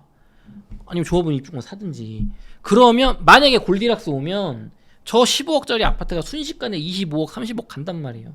인생 역전의 기회. 둔촌주공 가점 39점으로 제 영상 보고 넣으신 분이 있어요. 제가 와. 둔촌주공 영끌에서라도 영끌은 아니고 무조건 돈 되시는 분을 청약해야 된다 했을 때 가점 막 39점으로 된 분 계세요. 제가 그때 그 제 댓글에도 달려 있습니다. 많은 분들이 계세요. 제 고객님들 중에. 그분들은 지금 막 싱글벙글 뭐 떨어지든 말든 뭔 상관이야. 난 13억에 산대지 뭐 26억 하는데 떨어져봤자 뭐 20억 해봤자지 뭐 나중에 30억 될 건데. 이런 인생 역전의 기회가 이 마피 미분양에 있습니다. 만약에 내년에 경제가 부동산 경제 안 좋아져. 미국의 그 거시기가 안 좋아져서 그러면 광명이 아니라 강서구, 평촌이 아니라 뭐 봉천동, 저기 어디죠? 저기 봉천동이 관악구, 그 다음에 은평구, 아니면 뭐 상계 중계, 뭐 아니면 저기 이런 쪽으로 점점 서울의 외곽으로 들어올 거예요. 진짜 뭐 IMF급 위기 나오면 좀 더 중심가까지 네. 그건 쉽진 않고. 하지만 중심가도 마피는 안 나도 그냥 청약 없이 돈 내면 살 수 있을 때가 올 겁니다. 그렇게 되면 너무 비싸. 반포 분양가 45에 살 거예요? 너무 비싸죠. 너무 비싸죠. 네. 시세가 35억인데 분양가가 40억이야. 근데 그런 걸 사는 분들이 또 나중에 이길 겁니다. 그 시기가 오면. 아무튼 그건 먼 얘기니까요. 네. 요렇게 좀 정리해 볼게요. 네. 그렇다면 지금 관심을 가지면 좋을 지역이나 단지가 있다면 어디가 있을까요? 이건 참 어려운 얘기인데 지금 뭐 돈이 있는 분들이라면 많이 있으신 분들이라면은 한남동 아니면 뭐 방배동, 반포, 뭐 여의도, 노량진, 뭐 잠실 이런 쪽에 재개발 재건축 보시면 되겠죠. 돈이 많으니까 단기적인 거에 흔들리지 않고 결국 최고점 얼마나 갈 거냐, 얼마나 우리나라에서 끝까지 버틸 지역이냐가 중요한 거고, 이제 그 밑에 현실적으로 투자를 생각하시는 분들, 그러니까 내 집이 있는데 부동산으로 돈을 더 벌어보려고 투자 생각하시는 분들은, 저는 서울 경기도 쪽은 아까도 얘기 드렸지만 내년 겨울까지 좀 지켜보시면서 GTX역이 완공이 되거나 아니면 1기 신도시가 이렇게 되는 지역들을 눈여겨보시고, 호재가 있는 거잖아요. 확실한 호재가 호재가 있는 지역을 눈여겨보시고, 동시에 지방 부동산을 보셨으면 좋겠어요. 공부를 하셔서 특히 부산과 대구를 공부를 해두시면 좋은 기회가 많이 그쪽은 너무 좋은 게 가격이 싸잖아요. 지금 서울 경기도 맨날 고민이 뭐예요? 이미 좀 올라왔는데 더 오를까? 근데 거기는 안 올라왔다고요. 거긴 뭔가 이 트리거가 생겨서 바뀌면 오를 일만 남았죠. 물론 인구가 감소하는 시대에 거기 사도 되겠냐? 그럼 좁혀서 공부해서 거기서도 안전한 지역을 찾아보란 말이에요. 우리나라가 당장 뭐 5년 6년 만에 망할 나라가 아니니까. 그게 아니면 비트코인 공부하시고. 네. 그다음에 이제 내 집 마련을 고민하시는 분들은 명확합니다. 내 집 마련 준비하시는 분들은 제가 뭐 제 책에도 썼는데 3대 일자리, 서울의 3대 일자리, 그 도심, 그 서울 저 광화문, 그다음 여의도, 그다음에 강남, 요 세 군데 중에 하나를 지하철로 1시간 이내로 갈 수 있는 지역을 보시고, 두 군데 1시간 이내면 더 좋아요. 뭐 두 군데 이상을 30분 내로 간다. 그런 데는 여러분이 못 삽니다. 비싸서. 그런 지역은 공덕동 같은 데가 그렇죠. 네. 공덕동. 다 금방 가잖아. 그거 한 20억 줘야죠. 그렇죠? 그러니까 돈이 안 되실 거고. 그럼 이제 그런 지역을 고르되, 저는 그런 면에서 중계동을 되게 좋게 보는 사람이에요. 중계동은 학군도 있는 데다가 재개발 재건축 이슈도 있고 구축도 나쁘지 않다고 보고, 그쪽에 신축 보시면 막 10억 해요. 비쌉니다. 거기 보시고 봤으면 좋겠고, 늘 말씀드리지만 거여 마천 좋다. 그 다음에 강북 쪽에서는 부가현 2구역, 3구역 리스크 감소 시스템 들어가시고 그리고 이제 그것도 좋아요, 여러분. 너무 신축될 재개발 재건축만 보지 마시고 여러분이 부동산 공부가 되시면 어느 정도 중심부에 있는 외곽이 너무 외곽만 아닌 지역의 서울이라면 구축도 결국 상승장대 오르거든요. 뭐 너무 40년 된 거 사지 마시고 한 20년에서 30년 사이 그런 거 무리하지 말고 사시고 여력을 좀 남겨놓으세요. 한 1, 2억 정도. 무리한 연끌보다는. 네. 왜냐하면 내년에 부동산 시장이 화랑으로 가지 않고 화랑이 간다. 내년부터 급등한다. 그럼 내 것도 1, 2억 아꼈다고 해서 내 게 안 오르진 않거든요. 그 정도 돈으로. 출발이 조금 더 늦겠죠. 한 3개월, 6개월 더 늦겠지만. 네. 근데 그 1, 2억을 아껴놓으면 가격이 떨어졌을 때 만약에 내년 하반기에 뭐 정말 경기 침체가 오든 미국이 기침 한 번 하는데 우리나라 몸살이 날 거란 말이에요. 그때는 여러분이 지금 아까 말했던 광명 네. 15억짜리가 막 13억, 12억이 돼요. 그때 그 1, 2억으로 내가 내 거 떨어졌지만 내 거를 팔고 그걸 사는 게 이득인 거고 내 거를 전세 주고 어떻게든 영끌해서 그런 거 하나 더 사놓으면 나중에 큰 돈 버시거든요. 그렇게 그러니까 지금은 지역이나 어떤 특정 좋은 거보다는 네. 너무 무리하지 않는 선에서 1, 2억을 아끼는 선에서 내가 한 3, 4억짜리 보는데 1, 2억 아꼈죠. 그때는 한 5천만 원만 아껴놓고 네. 그 5천도 나중에 커집니다, 여러분. 내가 갈 수 있는 선에서 사되 이제 그러니까 경기도의 서북 쪽보다는 경기도의 동남 쪽이 좋고 경기도의 서쪽보다는 서남 쪽이 좋고 네. 경기도의 동쪽은 이제 좋은 데는 비싸서 못 살 거고 경기도의 동북쪽 남양주 이런 데 사지 마시고 의정부 사지 마시고 의정부나 남양주 살 바에는 중계동 구축을 사셔라. 그리고 동탄 여전히 좋다. 평택도 좋다. 근데 길게 봐야 된다. 평택은 길게 봐야 된다. 평택은 길게 봐야 된다. 하지만 신축이다. 뭐 이렇게 정리 말씀드릴게요. 네. 그렇다면 이제 뭐 내년에 어떠한 부동산 시장이 펼쳐질지 모르지만 아무리 싸더라도 이런 부동산은 사면 안 된다 하는 부동산들의 특징이 있을까요? 뭐 예를 들면 오피스텔, 지식산업센터, 아니면 뭐 주거용 부동산, 그리고 빌라. 저도 빌라 갖고 있지만 빌라가 자금력이 안 돼서 빌라가 맥시멈인 분한테는 맞겠지만, 그러니까 싼 빌라예요, 싼 빌라. 제가 말하는 거 뭐 3억 5천 요 정도 빌라. 근데 그게 아니라 빌라 중에서도 뭐 서울의 좋은 지역에 뭐 6억 7억 하는 거 있어요. 평수 큰 거 막 30몇 평. 그런 거 사지 마시고. 그러니까 빌라는 아파트의 대체제이기 때문에 아파트보다 가격이 싸고, 그러니까 가성비로 내가 이게 최선인 분들을 위한 그러니까 서민형 상품이니까 그런 거 사시고, 그다음에 무슨 뭐 같은 뭐 아파트 말고 이상한 거 사지 마시고. 왜 최근에 그 오피스텔이 조금 괜찮아진다는 이야기들이 많이 나오는데 오피스텔도 좋게 보진 않으시나요? 네, 바닥 난방 뭐 면적 폐지하고 사실상 아파텔이라고 그러죠. 네. 아파트 같은 오피스텔 이런 거에 메리트를 주고 있는데, 이거는 이유를 봐야 돼요. 왜 줄까? 메리트를 왜 주지? 제가 1부 때 얘기했지만 지방 부동산을 정부가 정책적으로 밀어줄 거라고 그랬잖아요. 그러니까 안 좋으니까 그런 거, 안 좋으니까. 그러니까 정부가 뭐 밀어줄 때는 다 이유가 있어요. 지금 안 좋거나 안 좋을 것 같으니까. 잘 봐서 지금 안 좋지만 조만간 좋아질 거는 우리가 해야죠. 정부 말 잘 듣고. 근데 지금 안 좋고 앞으로도 당분간 한참 안 좋을 것 같은 거를 너가 똥 좀 치워라 하는 건 하면 안 된단 말이에요. 대표적으로 지금 오피스텔입니다. 물론 오피스텔 투자를 전문적으로 하시고 잘 경매까지 하시는 분들은 이렇게 안 좋을 때 이렇게 특히 막 그 신축 오피스텔 말고 구축 오피스텔 이런 거 잘 사면 돈 되거든요. 네.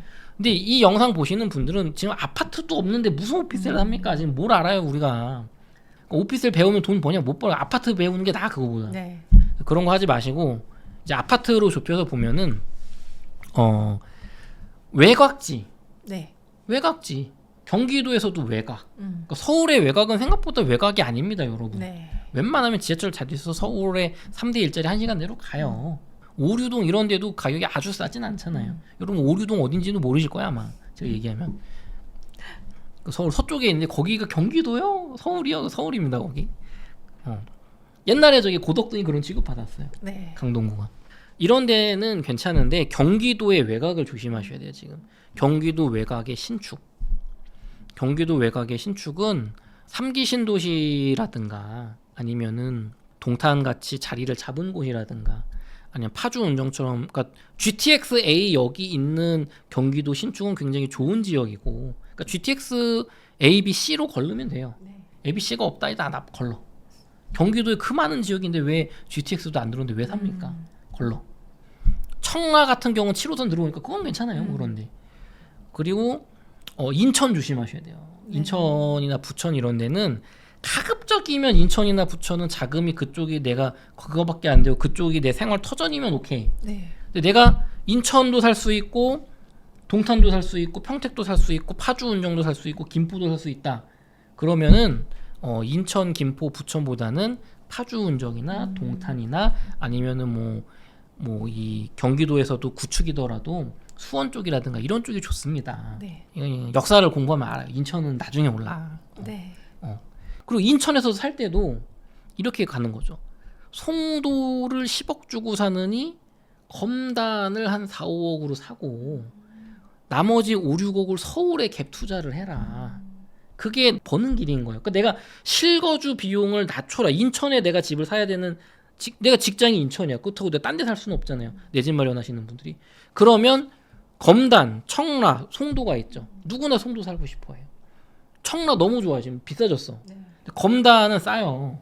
검단만큼 지금 분양가를 싸게 지금 아직도 미입주된 지역이 있는데 검단만큼 그 조성 원가가 싸기 때문에 싸게 공급을 못합니다. 앞으로. 그러면 내가 인천의 남쪽에 살아서 검단에서 출퇴근 가기 너무 멀면 어쩔 수 없겠지만 청라와 검단을 고민한다. 혹은 내가 검단에서도 출퇴근 되는데 집값이 안 오를까봐 내가 송도를 고민한다. 이런 분들은 검단을 싸게 사라. 디딤돌 대출이 들어온단 말이에요. 영끌로 디딤돌 대출 싸게 받아놓고 남는 돈으로 서울에 갭 투자를 하든가 서울에 재개발 물건을 사놔라. 그렇게 분리를 하셔라. 네. 그게 남는 장사예요. 다시 말씀드리지만 인천, 부천에다가 10억 이상 넣을 바에는 서울을 갭 투자해라. 그게 낫다. 아니면 뭐 인덕원을 가시든지 동탄 2를 가시든지 평촌을 가시든지 그런 게 낫다. 그러니까 경기도에 10억 이상 넣는 건 참, 그러니까 분당이라면 제가 넣었죠. 분당은 뭐 20억도 넣을 수 있죠. 그러니까 이제 그런 지역을 봐야 돼. 그러니까 맞아. 그러니까 평촌이 낫습니다. 차라리 평촌 재건축에다가 10억 넣는 게 남는 장사예요. 인천 넣는 게. 그래서 이렇게 이런 건 사면 안 된다는 인천에 10억 넘는 거 살 때는 조심해라. 물론 이제 욕을 많이 먹을 것 같긴 한데 똑같은 돈을 효율적으로 투자하는 게 좋잖아요. 네. 그럼 마찬가지로 인덕원에 막 15억을 넣는다. 새 아파트 엘센트로 이런 거. 그 돈이면 서울에 노량진이나 여의도 재건축 잠실주공 5단지 재건축도 할 수 있는 돈인데 갭 투자지만 고민 한번 해보시고 네.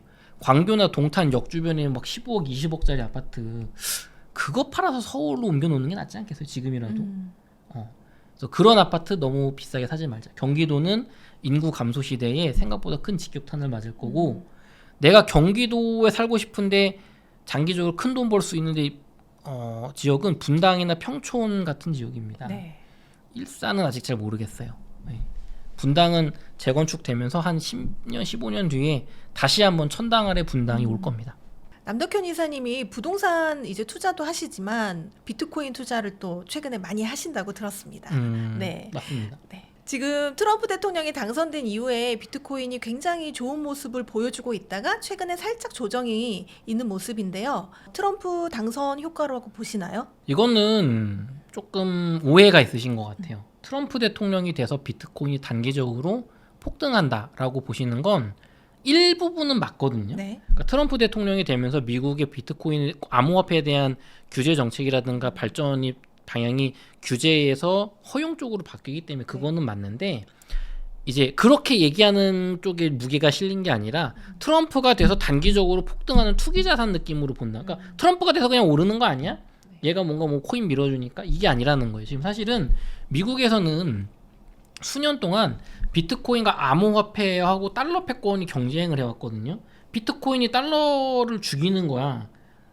이것 때문에 비트코인이 계속 수십 년 동안 10년 넘게 억눌러 왔는데 이제 얘네가 융합되고 있어요. 우리 그 홍익희 교수님이라고 굉장히 그 경제와 투자 쪽에 밝으신 분이 계신데 요번에 모든 돈의 미래 비트코인이라는 저서를 내시면서 전통 금융과 그 암호화폐 시장이 지금 융합하고 있다. 미국에서는. 그렇기 때문에 우리가 비트코인을 아주 유망한 자산에 투자를 해야 된다, 이제 그런 얘기거든요. 트럼프 대통령이 되면서 규제를 풀어줄 거기 때문에 앞으로 미국의 기관들, 월스트리트가 비트코인 시장의 메인 플레이로 뛰어들 거다. 사실 뛰어들고 있어요. 네. 그러니까 비트코인 가격이 폭등을 하는 거예요. 그러니까 지금까지는 개인들의, 전 세계 개인들의 돈놀이였어요. 개인들. 근데 여러분이, 그러니까 우리나라 부동산, 제가 좋아하는 이유가 우리나라 부동산 개인들의 돈놀이거든요. 기관의 돈놀이가 아니라. 근데 주식은 기관이잖아요. 네. 그쵸? 기관들 큰 손 자금이 들어오면서 이게 뭐 공매도 치고 뭐 이 뭐야 뭐 롱숏 하면서 개인 물량 털어가잖아요. 우리나라 주식 보면 비트코인도 장기적으로는 그렇게 될 건데 아직은 개인이 많은 물량을 가지고 있기 때문에 굉장히 큰 기회가 열린 거예요. 네. 기관들이 자기들이 매집을 해야 돼, 비싼 돈 주고. 지금은 규제 때문에 못했는데. 그래서 여러분들이 트럼프 현상으로 일시적으로 코인이 오른다고 생각을 하면 절대 안 되고, 비트코인은 앞으로 장기적으로 굉장히 유망한, 전 한 1980년대 서울 아파트 정도, 강남 아파트 정도, 네. 강남의 땅 정도로 보고 있습니다. 많이 올랐지만 네. 사실은 앞으로 오를 게 더 많다. 지금도 많이 올랐지만 앞으로 더 성장할 게 훨씬 더 기대가 된다, 이런 이야기신데, 최근에 게리 겐슬러 미 증권거래위원장이 사퇴한다는 소식이 있었습니다. 사실 그동안 굉장히 이런 암호화폐 시장에 강력한 규제를 많이 했던 걸로 알려져 있는데요. 이 사퇴함으로써 좀 암호화폐 시장에 어떤 영향이 좀 있을까요? 이제 명확한 신호가 나오는 거죠. 게리 겐슬러는 전통적인 금융 쪽을 지지를 하면서 비트코인 현물 ETF 승인을 굉장히 막아오다가 법원의 판결에 의해서 어쩔 수 없이 승인을 해준 사람이에요. 트럼프 대통령이 내가 대통령 되면 첫날에 게리 겐슬러 잘라버리겠다라고 했는데, 이제 본인이 뭐 먼저 물러나겠다고 했죠. 그래서 이제 친암호화폐적인 사람이 될 텐데, 그러면은 이제 기관들이 비트코인을 투자하거나 기업들이 할 때 규제를 막 없애주는 거죠. 예를 들면은 뭐 증권성 시비가 있는 이더리움이나 뭐 아주 뭐 솔라나라든가 뭐 이런 알트코인들한테 이거 증권 아니야 이럴 수도 있고, 아니면 증권이면 어때? 괜찮아. 뭐 결국에 뭐 정책이라는 거는 정부, 행정부하고 입법부, 사법부, 그런 이런 뭐 금융기관들이 적당히 그냥 우리 이거는 허용하기로 했으면 막 허용하는 겁니다. 절대적인 게 아니에요. 우리나라 부동산 용적률 보세요. 뭐 특별법에서 바뀌잖아요. 필요하면 바뀐다. 다 먹고 살자고 하는 것이다.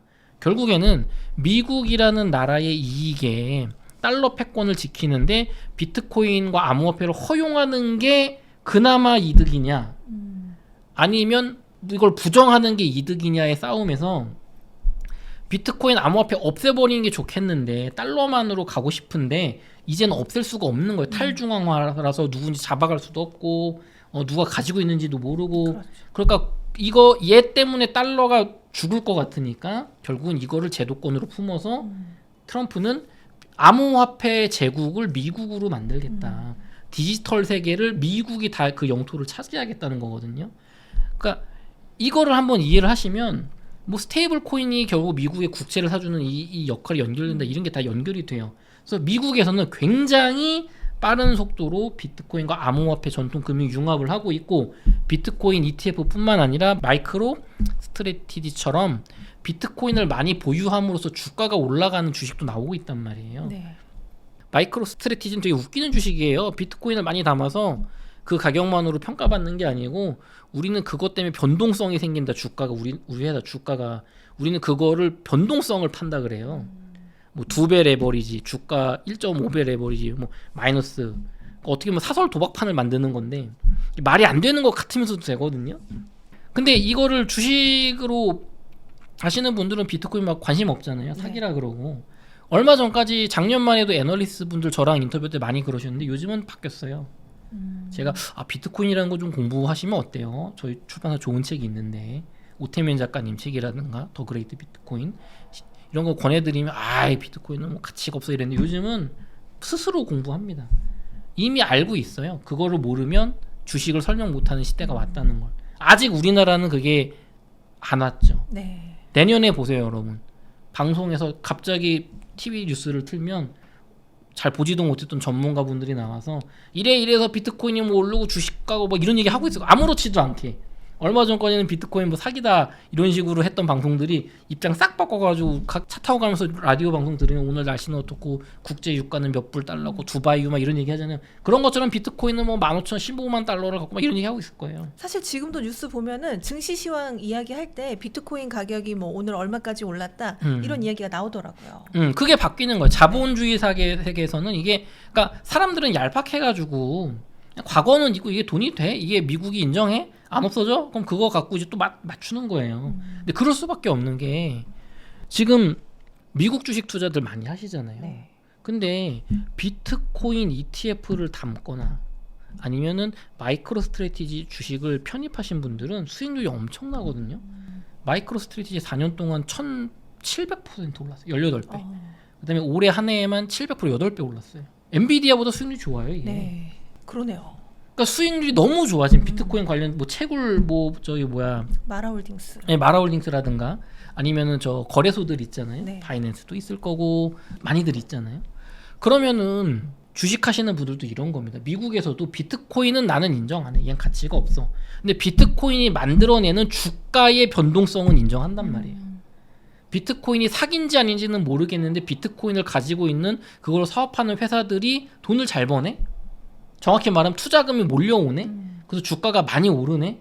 그럼 나는 주식을 운영하는 펀드 매니저로서 저 수익률 좋은 거 주식을 내가 안 담을 이유가 없잖아요. 내가 관리 저게 언제 없어질지 망할지 모르는 회사라고 판단이 들면 관리 유심히 지켜보더라도 단기적으로 벌려고 하겠죠. 뭐 주식에 단기 투자도 많이 하시니까 수익률이 너무 좋은데 어떻게 안 담아요? 그러니까 점점 그 비트코인 관련주들을 주식하시는 분들 혹은 펀드에서도 편입을 하는 겁니다. 그리고 내년에는 S&P 500에 이제 그 마이크로 스트래티지가 들어간다는 얘기가 있어요. 그런 거 들어가면 자동으로 사는 거죠. 그 비트코인 관련주를. 그다음 뭐 파생 상품도 엄청 나왔어요. 또 현물 그 올라갈 거에 걸 거냐 내려갈 거에 걸 거냐 이런 것도 이제 나와가지고 주식처럼 공매도 걸었다가 쇼스퀴즈 청산당하고 막 별의별 게 다 나오고 있고 미국에는 뭐 비트코인 대출도 되고요. 그다음에 뭐 비트코인 맡기면 은행 이자처럼 몇 프로 주는 것도 이렇게 점점 다양화되고 있는데 우리나라에서는 아직도 그냥 비트코인이 사기요 아니요 이 정도 얘기하고 있는 수준이란 말이에요. 근데 그거를 미국 행정부 수장인 대통령이 트럼프가 전 세계 비트코인을 미국이 끌어안으려고 한다고요. 왜냐면 거기서 엄청난 사업적인 기회와 가격이 올라가면 미국의 부채를 해결할 수 있을 것 같은 기회가 있고 더 중요한 건 없애고 싶은데 없앨 수가 없으니까 비트코인을 끌어안는 게 달러 패권에 유리하다고 보는 거예요. 스테이블 코인이라는 거하고 연동을 해서.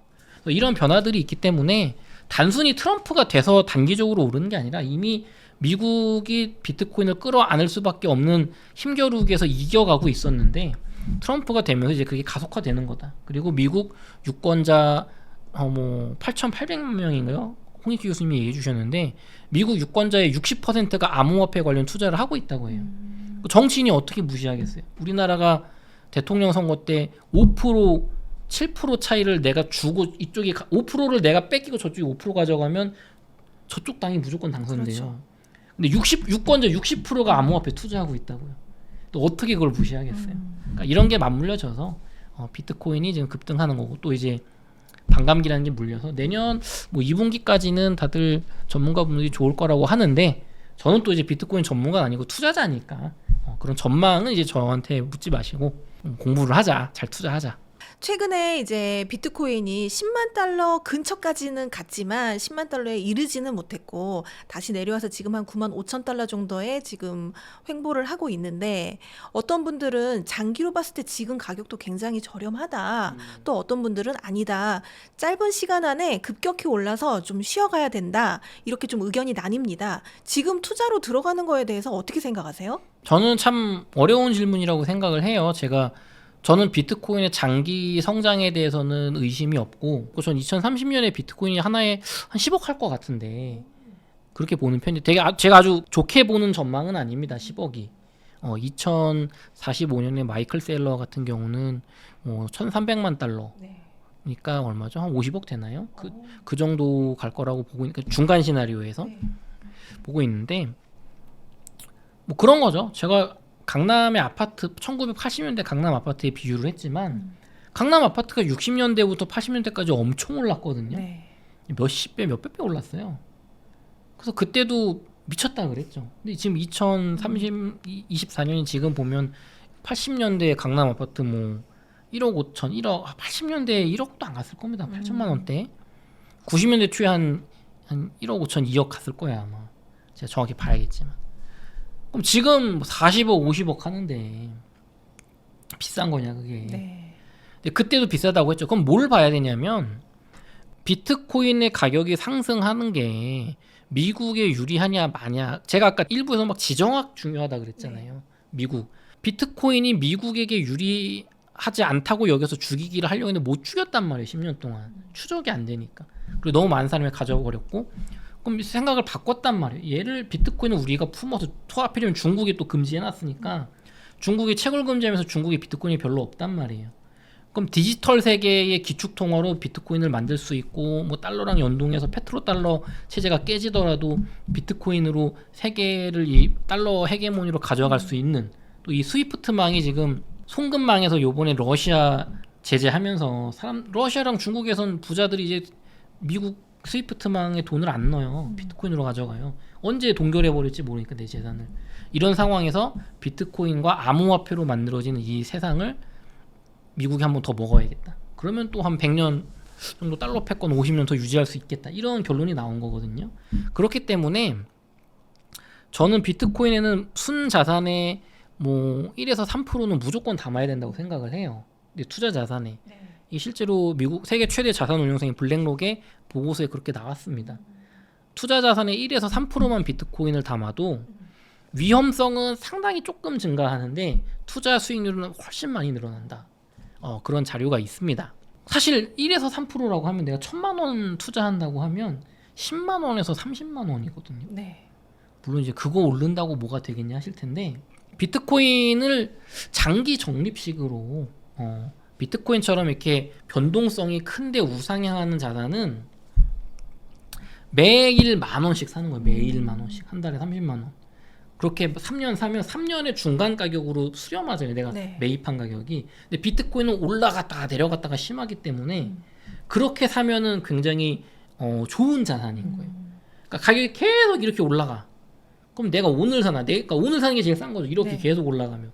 근데 이렇게 요동을 치니까 이 중간 값이 맞춰지는 거거든요. 근데 지금 이미 단기적으로는 작년에 2,500만 원 했는데 지금 1억 3천이잖아요. 네.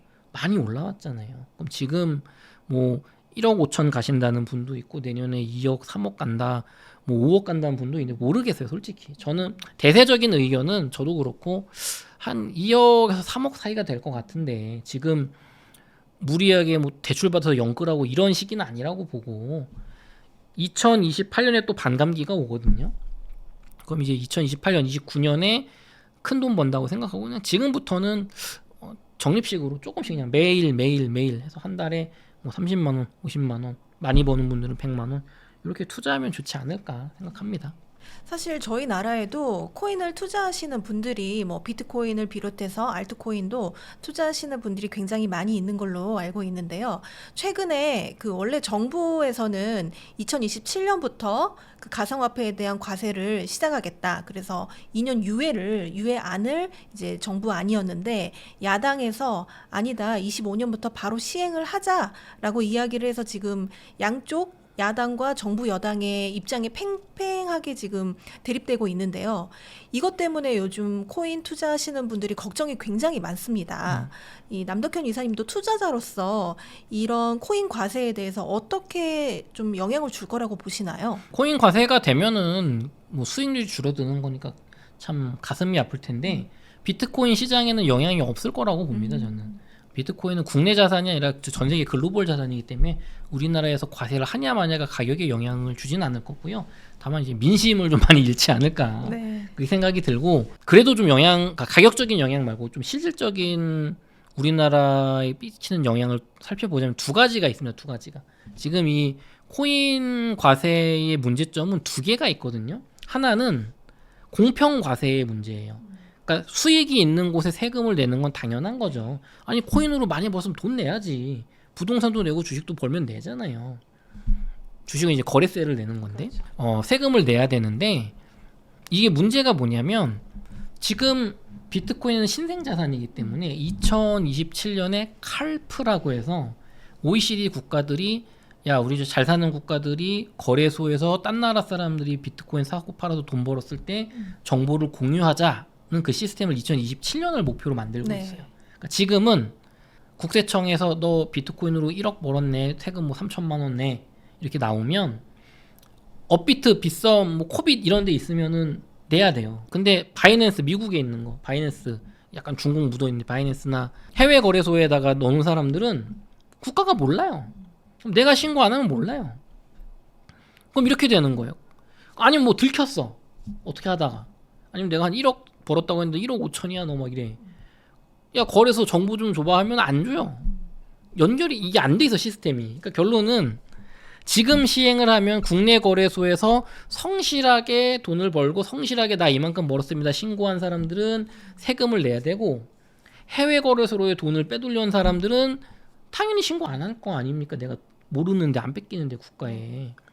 이 사람들은 세금을 안 내요. 그럼 과세가 공평하지 않은 거죠. 그래서 시스템이 갖춰지는, 해외 거래소에 비트코인으로 돈을 벌어도 국가가 그거를 추적할 수 있는 2027년부터 시작해야 된다는 게 지금의 정부와 여당의 관점인 거예요. 이제 민주당인 야당은 일단 하고 보자, 해외 거래소는요 나중에 거두면 되지 이거거든요. 그럼 이 얘기를 들으시면 이런 분도 계실 거예요. 2027년까지 기다리지 말고 민주당의 의견도 야당의 의견도 일리가 있지 않냐. 비트코인이 이렇게 돈을 많이 벌었으니까 암호화폐로 일단 국내에서 집계되는 사람부터 세금을 걷고 해외는 뭐 빼돌리는 놈이 나쁜 놈이지 27년부터 준비가 되면 그때부터 걷자, 네. 이렇게 말하실 수 있잖아요. 근데 이게 두 번째, 국익의 관점에서 굉장히 나쁜 영향을 미칩니다. 뭐냐 하면 황금알을 낳는 거위에 배를 가르는 거거든요. 비트코인은 앞으로 제가 아까 말씀드린 1980년대 강남 아파트처럼 되게 많이 오를 걸로 보고 있잖아요. 저는 사실 제가 그런 게 아니라 이 비트코인을 그 전문가들이 그렇게 보는 거죠. 트럼프가 그렇게 보는 거죠. 또 다르게. 네. 미국 대통령이. 그러면 여기서는 앞으로 시장이 엄청 커질 거란 말이에요. 그러면은 여기서 주식처럼 거래세를 걷든 부동산처럼 양도소득세를 걷든 보유세를 걷든 앞으로 우리나라가 정부가 벌어들일 세수가 많아질 거예요. 점점 보편화되면 될수록 세금을 걷기 쉬워지잖아요. 그렇죠. 근데 지금 과세를 해버리면 아까도 말했지만 해외 거래소로 돌려버리면은 국가에 세금 안 내도 된다고요. 모른다고요. 그러면 비트코인의 큰 손들, 우리나라의 암호화폐라는 큰 손들이 뭐 100만 원, 200만 원 하시는 분들이 안 가겠죠. 귀찮게. 어차피 세금 얼마 되지도 않을 텐데. 근데 5억, 10억, 20억, 100억, 1000억 투자하시는 분들은 내가 세금을 200억을 내야 돼. 하겠어요? 국내에서? 해외 거래소로 다 이동하겠죠. 2억만 내라 그래도 네. 하시겠어요? 안 낼 수가 있는데.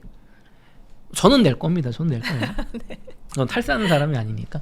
그러면은 이분들이 해외 거래소로 비트코인을 옮길 건데 이건 막을 수가 없어요. 비트코인은 막을 수가 없어요, 여러분. 그게 문제인 거예요. 그러니까 미국도 허용하는 게 그거예요.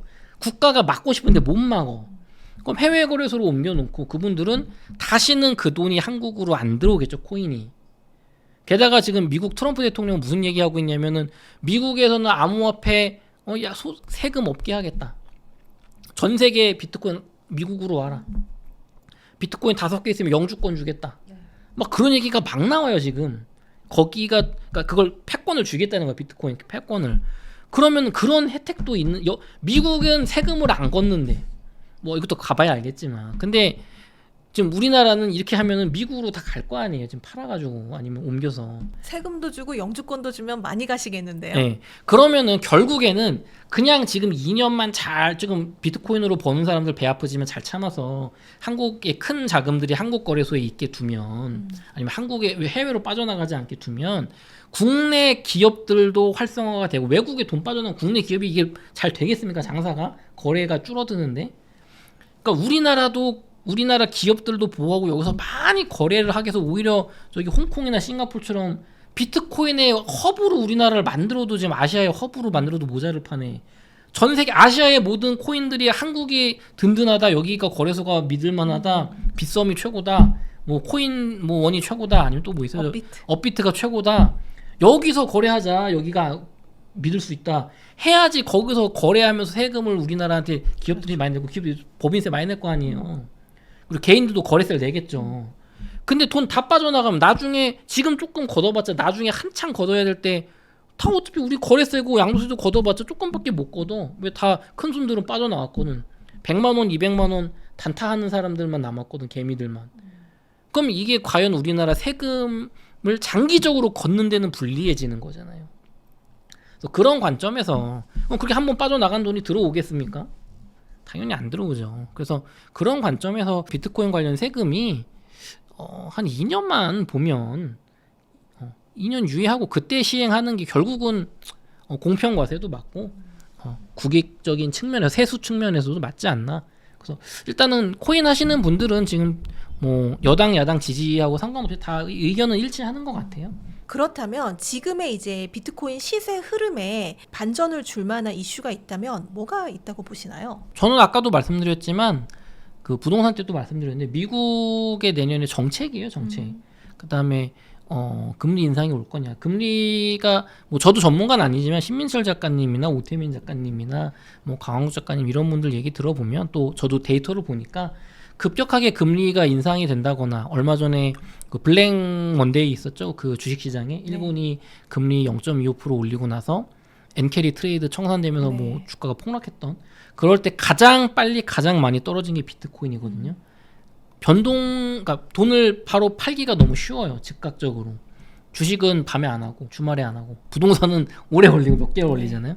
그래서 비트코인이 가장 많이 떨어지니까 뭐 내년 초에 트럼프 대통령이 되고 나서 뭔가 세계 경제적으로 위기가 온다거나 침체가 온다거나 금리가 급격하게 인상을 해야 되는 인플레 상황이 발생한다면 그때는 비트코인이 가장 큰 충격을 받겠지만 그런 큰 변화가 없다면 글쎄요 비트코인이 장기 하락하기는 쉽지 않지 않을까. 다만 언제든지 비트코인은 10에서 30% 정도 상승장 내에서도 그 이렇게 조정을 가면서 하는 건 늘 있는 일이기 때문에 그런 건 조심을 하셔야겠죠. 네. 지금 부동산, 비트코인 모두 투자하시는 걸로 알고 있는데 투자 전략이나 포트폴리오를 어떻게 가지고 가시는지 알려주실 수 있나요? 네, 저는 주식, 비트코인, 부동산 다 투자를 하고 있고요. 가장 중심은 부동산이에요. 부동산에 제 자산의 중심을 두고 이제 비트코인을 주식은 이제 되게 성장주 위주로 조금만 투자를 하고 있고 그 비트코인 같은 경우는 제 자산에 지금 글쎄요 그래도 뭐 한 40% 정도는 들어간 것 같은데 많이 들어가셨는데요? 저는 사실 올해 2024년 초부터 신사임당이라는 유튜브에서 올해는 비트코인이 좋다고 본다 맨날 얘기를 했었고 저는 작년 6천만 원 때부터 샀거든요. 네. 좀 공부가 늦었는데 꾸준히 사서 지금 평단가는 한 8천만 원 되는 것 같아요. 그리고 여기 성정길 TV에서도 뭐 제가 처음 났을 때부터 뭐 여름 가을에도 계속 비트코인 더 좋다고 본다고 했고 옹달책방 유튜브에서 비트코인 얘기를 많이 했는데 이유는 간단합니다. 비트코인이 더 좋아서 그래요 제 생각엔. 네. 비트코인은 지금 상승장이 제대로 왔고 부동산은 1, 2부 때 우리가 다 길게 얘기해봤지만 변수가 많아요. 네. 그러니까 내가 내 집이 없으면 사야겠지만 내 집이 있는데 굳이 더 살 필요는 없다고 보는 거죠. 부동산이 오르면 어떡하냐? 나도 하나 있으니까 내 것도 오르잖아요. 그렇죠? 그러면 이제 비율이 중요한데 비율을 저는 내 집이 없는 분들은 내 집 마련이 우선이라고 봅니다. 다만 비트코인을 매달 한 20만 원씩 적립식으로 30만 원 정도까지. 근데 내 집이 없으면은 이 돈은 사실 집 살 돈 모아야 되니까 쉽지가 않은데 한 2, 30만 원씩 매달 적립식으로 가져가는 거 좋다. 단 비트코인에 대한 확신이 있어야 돼요. 무주택자이신 분들은 내 집 마련이 우선인 것 같고요. 그 내 집을 마련하시고 나서 추가로 주택을 구입할 거냐 말 거냐는 부동산 상황이 지금같이 이어진다고 하면은 저는 서울 수도권을 보시는 분이라면 비트코인이 좀 더 유망하다고 보고 다만 지금 코인을 모은다고 하면 28, 9년쯤에 수익 실현이 가능할 테니까 내년에는 좀 하락을 많이들 예상하고 계시거든요. 내년 여름이나 가을 이후에는 뭐 적게는 30% 많게는 70%까지. 그러니까 이 비트코인 장기 DCA 관점에서 적립식 투자를 권해드리고 주식 쪽은 한국 주식은 참 쉽지 않은 것 같아요. 네. 국장이 지금 많이 어렵습니다. 네, 그래서 한국 주식을 투자하시는 거는 뭐 성장주 정말 내가 공부된 종목에 대해서 소액으로 하시고 주식은 그렇다고 미국 주식하기 쉽지가 않은 게 저도 미국이 지금 그 주가가 역사상 최고점을 뚫었거든요. 근데 그 어떤 지표들을 보시면 그렇게 되고 나서 과거에 한 두세 번 정도 다 크게 하락이 왔었어요. 네. 그리고 어떤 경우는 10년 동안 지수 회복을 못한 경우도 있습니다. 그래서 지금 미국이 뭐 내년까지는 좋을 것 같은데 내후년도 좋을 거냐, 주가가 계속 부상향할 거냐. 지금 워렌 버핏의 버크셔 해서웨이는 역대급으로 현금 보유량을 늘렸거든요. 과거 닷컴 버블 2008 금융위기 그때도 그랬단 말이에요. 그러니까 워렌 버핏의 그런 현금 보유 비중을 늘리는 것과 역사적인 미국 주식의 고점을 볼 때 그래서 비트코인이 매력적인 거예요. 그래서 한국 부동산 비싸. 미국 주식 역사적으로 비싸. 한국 주식 안 올라. 그래 그럼 뭘 하지? 비트코인 이렇게 돌아가는 거거든요. 저 같은 경우는. 근데 그런 건 괜찮죠. S&P 500이나 뭐 SCHD 같은 거에 걸면 떨어지더라도 이제 그 상위 기업들이니까 네. 좀 낫지 않을까 하고. 그래서 종합적으로 분산 투자를 해야 되는 시기인 것 같아요. 한국 부동산은 뭐 저도 부동산을 하지만 한 10년 동안은 좋겠지만 20년 이상 장기적으로 봤을 때는 현재 경제 구조가 뭐가 바뀌지 않는 이상 이제 서서히 우리나라 부동산은 가라앉는 중이거든요. 네. 가라앉는 중에 급상승이 한두 번 남아있는 그런 거기 때문에 자산 배분을 하자. 그렇게 생각하고 있습니다. 네. 오늘 정말 소중한 시간 내주셔서 너무 감사드리고요. 마지막으로 성공의 진심인 구독자분들께 한 말씀 부탁드립니다. 네, 구독자분들 저도 올해 초부터 항상 비트코인이 굉장히 장이 좋을 거다. 저는 부동산보다는 비트코인을 좋다라고 말씀을 계속 드려왔는데요. 지금 비트코인에 눈을 뜨신 분들 같은 경우는 나도 투자를 해야 되지 않을까? 알아봐야 되지 않을까? 하시는 분들은 공부를 먼저 하셔야 됩니다. 저도 주변에 비트코인 많이 권하고 해봤는데 가족들한테도 권해봤는데 공부가 안 돼 있으면요 한 20% 오르면 팔아요. 50% 오르면 2배 되면 파실 거예요. 분명히 네. 파실 거예요. 공부가 돼 있는 분들은 과거에 비트코인 뭐 100원 할 때 200원 됐다고 팔았으면 이제 다 없어지는 거죠. 지금 100원 하던 거 지금 1억 5천까지 끌고 보면 수익률이 몇 프로입니까 도대체. 부동산이랑 똑같아요. 1980년도 강남 부동산 2000년대 초반에 한번 파신 분들 지금 얼마나 후회하고 있어요. 1960년대 70년대 강남 부동산 샀다가 분당이란 걸 만든다는데 하고 90년대 팔고 분당 가신 분들은 얼마나 후회하고 있어요. 분당이라도 갔으면 다행이지 일산 간 분들은 어떡합니까? 그런 식으로 장기적으로 우상향할 만한 자산인지 아닌지를 판단을 하는 게 정말 중요한 거예요. 그러면 공부를 해야 되죠. 네. 공부를 유튜브로 하지 마시고 저도 공부를 해보니까 2가지 책이 정말 좋은 것 같아요. 3가지만 말씀드릴게요. 하나는 홍익희 교수님의 모든 돈의 미래 비트코인. 이 책은 화폐 시스템과 달러 시스템, 그다음 비트코인이 어떻게 이게 이루어지는 건지 초보자가 이해하기 굉장히 좋아요. 네. 2번째는 오태민 작가님의 더 그레이트 비트코인. 이거는 미국의 달러 패권을 중심으로 이 기본적으로 깔려 있으면서 비트코인의 본질에 대해서 비트코인이 왜 유망한 거야를 알 수 있고. 근데 어려워요. 조금 어려워 네. 책이.